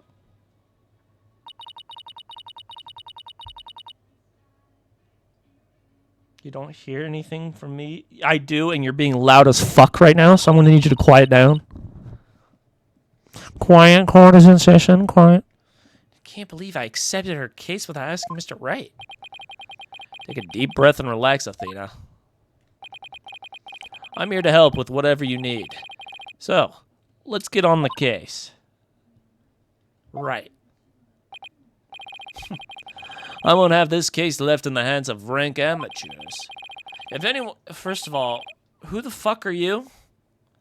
You're still a student. How can you even call anyone an amateur when all you can do is get good test scores? You fuck. You blue suit wearing bitch. Asshole. If anyone's going to solve this case, it'll be me. Time to investigate. Why, that smug little... He hasn't even finished law school. That was totally rude. And you're not the only one on the case, man. I'm into big time, brother. Jennifer Woods, I'm gonna save you.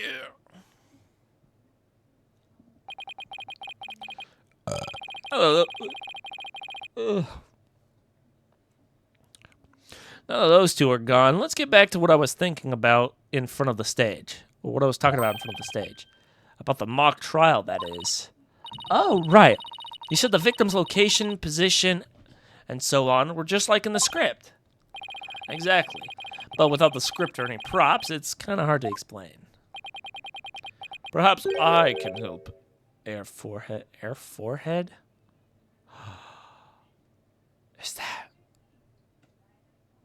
Is that my Pookie? It's Gavin! Oh, baby! Ah! That's my Pookie! Prosecutor Gavin, what are you doing here? You two seem to know each other. Is someone going to introduce me? I do believe we have a fresh face here. Greetings, Fräulein. I am Clavier Gavin. Some know me as a prosecutor, but I'm most famous in my former rock band. We were quite popular, you know, but regrettably, the band went kaput. Sometimes you've heard of us. Perhaps you've heard of us, the Gavineers. I was the lead vocalist. Never heard of your band. Then again, I was out of the country till only recently. Oh yeah, that makes sense. But can I get your autograph? You just met him like 3 seconds ago and you want his autograph? Forgive me, Fräulein, but I've retired from the music biz. But I'd be happy to offer my autograph as a rockstar prosecutor, Clavier Gavin. Oh, okay, that one then. She's a lively one, eh, forehead? Forehead? Didn't know she was your type. She's the newest member of Write Anything Agency, that's all. Nice to meet you. I'm Athena Sykes. A pleasure to meet you too, Athena Sykes. Now that intros are out of the way, I'm sure you have some questions for me, yeah, forehead? He's so beautiful. So, what are you doing here, Prosecutor Gavin? I'm here for the same reasons as your boss, to give a lecture and training seminar. So he's the famous prosecutor they invited. Okay. I don't know why I thought it was Black Quill for whatever reason, but it's whatever. I couldn't really think of any famous prosecutors because there's a lot. You got Edgeworth, you got Von Sykes, you got Godot. Well, maybe not Godot because he's in prison.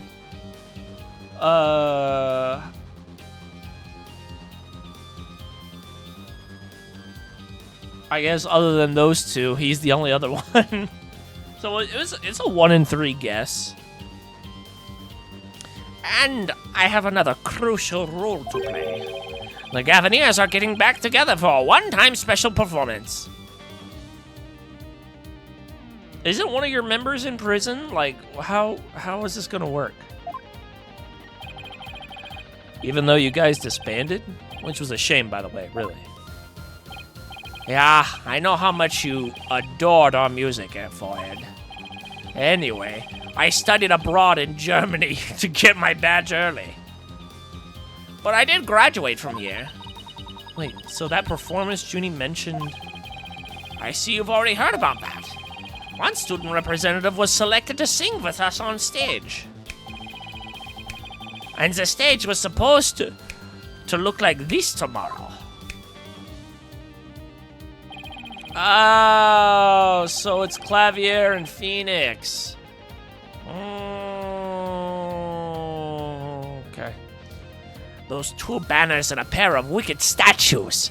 This is an illustration.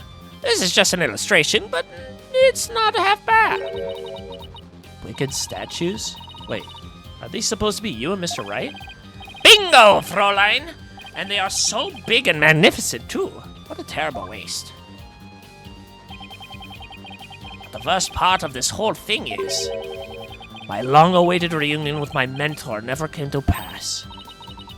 Wait, don't tell me your mentor was... Professor Courtney. She was the one who taught me how to think about the law. How to think about the law? What the fuck does that mean? First of all, isn't she a judge? So, well, I guess she can still teach. Whatever, who fucking cares?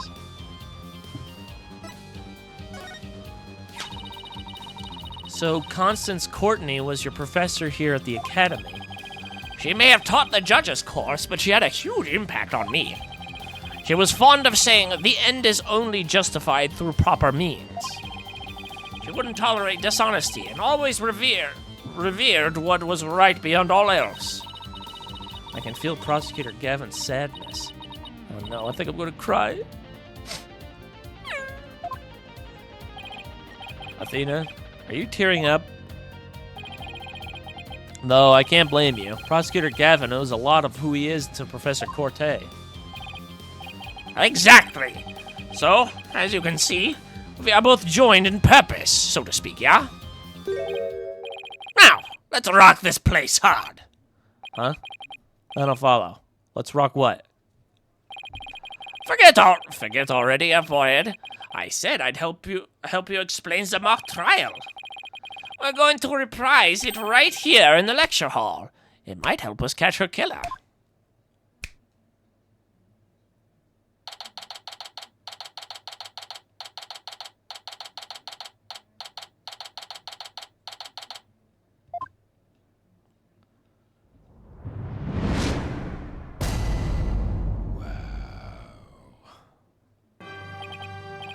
Right. The stage is set. The stage is ready. And you, Forehead, ready to rock? No. The defense is not ready to rock.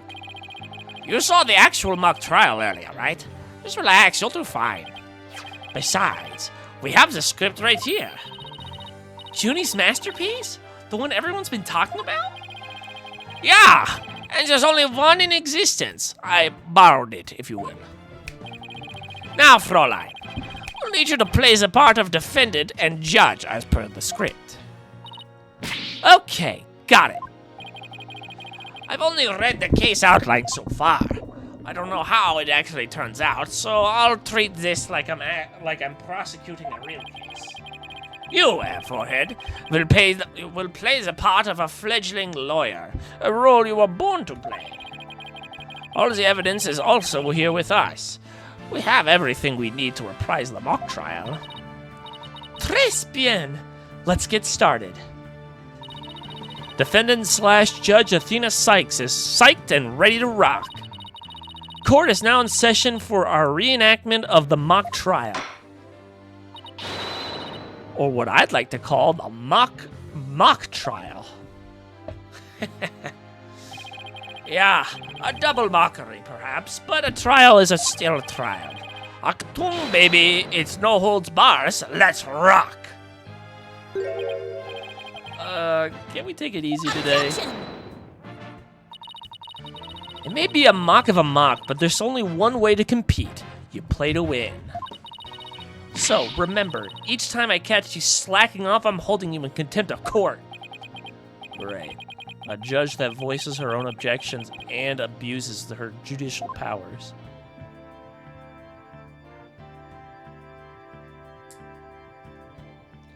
It's not that different from a normal trial, so basically.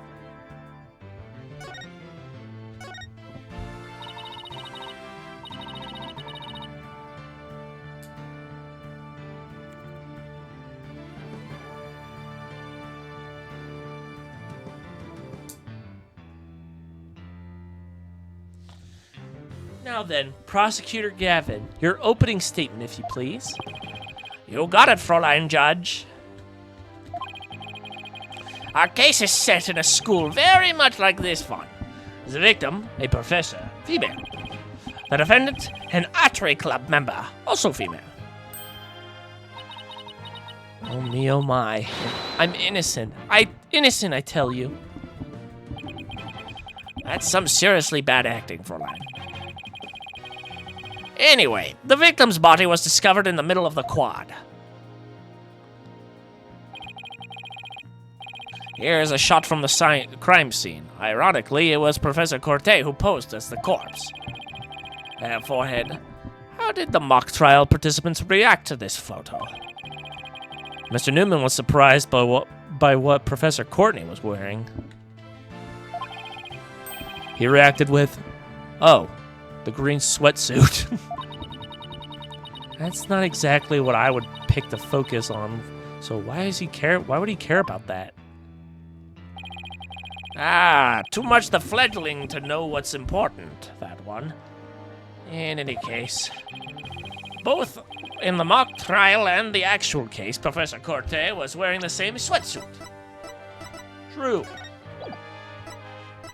Although we can't exactly look at the photo, but we'll look at it soon. Moving right along. Hey, wait a sec. The body was discovered in the same area as the mock case, although there was a stage. Plus, the murder weapon and arrow and the lack of blood are also the same.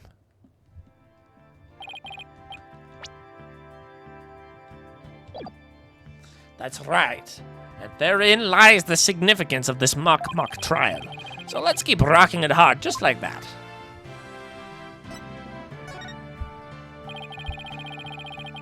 Before the crime occurred, the defendant was to meet with the victim in the quad. Let's see here.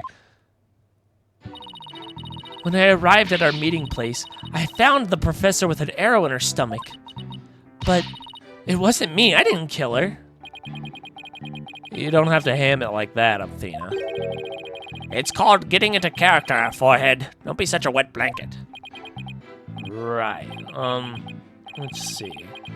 Oh yeah. Then Hugh said a frail co-ed used her bare hands to stab a professor with an arrow. I don't think so. At the time of the murder, a male student was seen holding a bow in the archery club room, which has a clear view of the quad. He shot the arrow into the victim before my client even got there. In that case, why isn't there blood on the floor? 9-9, forehead. That faint swagger does not suit you in the least. Order, order, order! Especially you, Mr. Justice. Me? I was just trying to get into it like Mr. Euro Rocker said.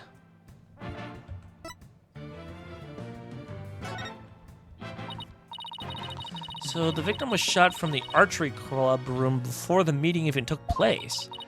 Hence, the defendant could not be the killer. That seems to be the defense's assertion. Prosecutor Gavin, do you have any objections? The autopsy report notes that the edges of the victim's wound were unusually ragged. Could such physical trauma possibly result from an arrow shot from a bow? No! I believe the victim was impaled with the arrow by hand, post-mortem. In short, the real murder weapon was not the arrow at all. When Robin was prosecutor, he had a tough time determining the real murder weapon. Well, he's just a student, a warm-up act, while I am the real deal, the headliner, so to speak. The true murder weapon was most likely the owl. The owl? The owl? The owl? That was left in the art room. An owl? What's that? An owl, you say. What might that be? It's a kind of tool used for poking holes in paper, wood, and other materials. It's kind of like an ice pick. I have a photo here if you're interested. Gross. It's all bloodied up in the handle. Please tell me that's just paint. Most likely, Fräulein. Pretty realistic, yeah? Let's pretend it's real blood for now. The defendant's prints were lifted from the murder weapon. Furthermore, traces of the victim's blood were discovered in the art room. That's where I believe the murder actually took place. So the question now is, how did the body get from the art room to the stage?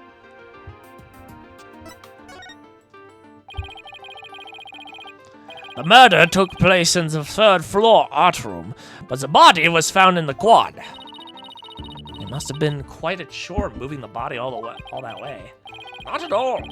There's a maintenance area and a storehouse right outside the art room. The cart used to carry balls around was found there. Oh, I think I've seen one of those before, but that's a pretty big one. A jumbo, yeah? Yeah? Big enough to fit a person, or a body in it. The defendant dropped the body from the art room window, then moved it with the cart. That is how a high school girl could easily move a body all by herself. You don't say? Objection! A body dropped from 3 stories up shows signs of a massive blunt force trauma. Objection! Which would show. Was that his voice?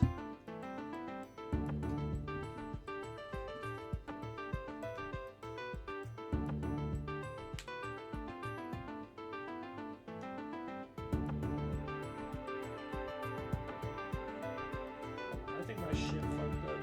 God damn it. I have the stream pulled up on my phone and I wanted to hear his voice again because he sounded really weird. But whatever. That may be true, but you failed to account for the large high jump mat in the storehouse. A body dropped onto such a mat would show no signs of blunt force trauma. Yikes. It's almost scary how similar this whole case is to the mock trial proceedings. Quite the crafty killer, in an attempt to cast suspicion on the archery club. They moved the body to the quad where it would be an easy shot from the club room. Then the killer faked the murder weapon by inserting an arrow into the owl's stab wound. Sounds like he has only high praise for Junie's script. Was there any further arguments from the defense? Nope. And it seems like the teacher who was playing the judge was satisfied too. Time for the finale. Your verdict, if you please, Fräulein Judge. Huh? Oh, right, that's me. Very well. This court finds the defendant, Juniper Woods. Wait a sec.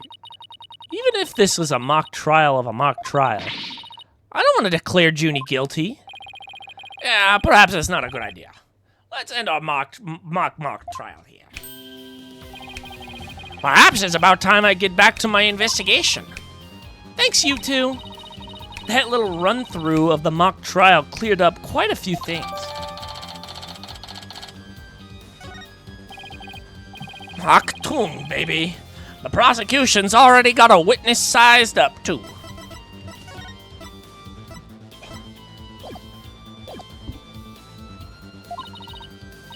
That was quick. Prosecutor Blackquill's almost too good. You're sure in a helpful mood today, Prosecutor Gavin. Well, like I said, I just want to catch whoever killed Professor Corte. And there's no reason for me to start butting heads with you two. Anyway, I won't say goodbye, as I'm sure I'll be seeing you later.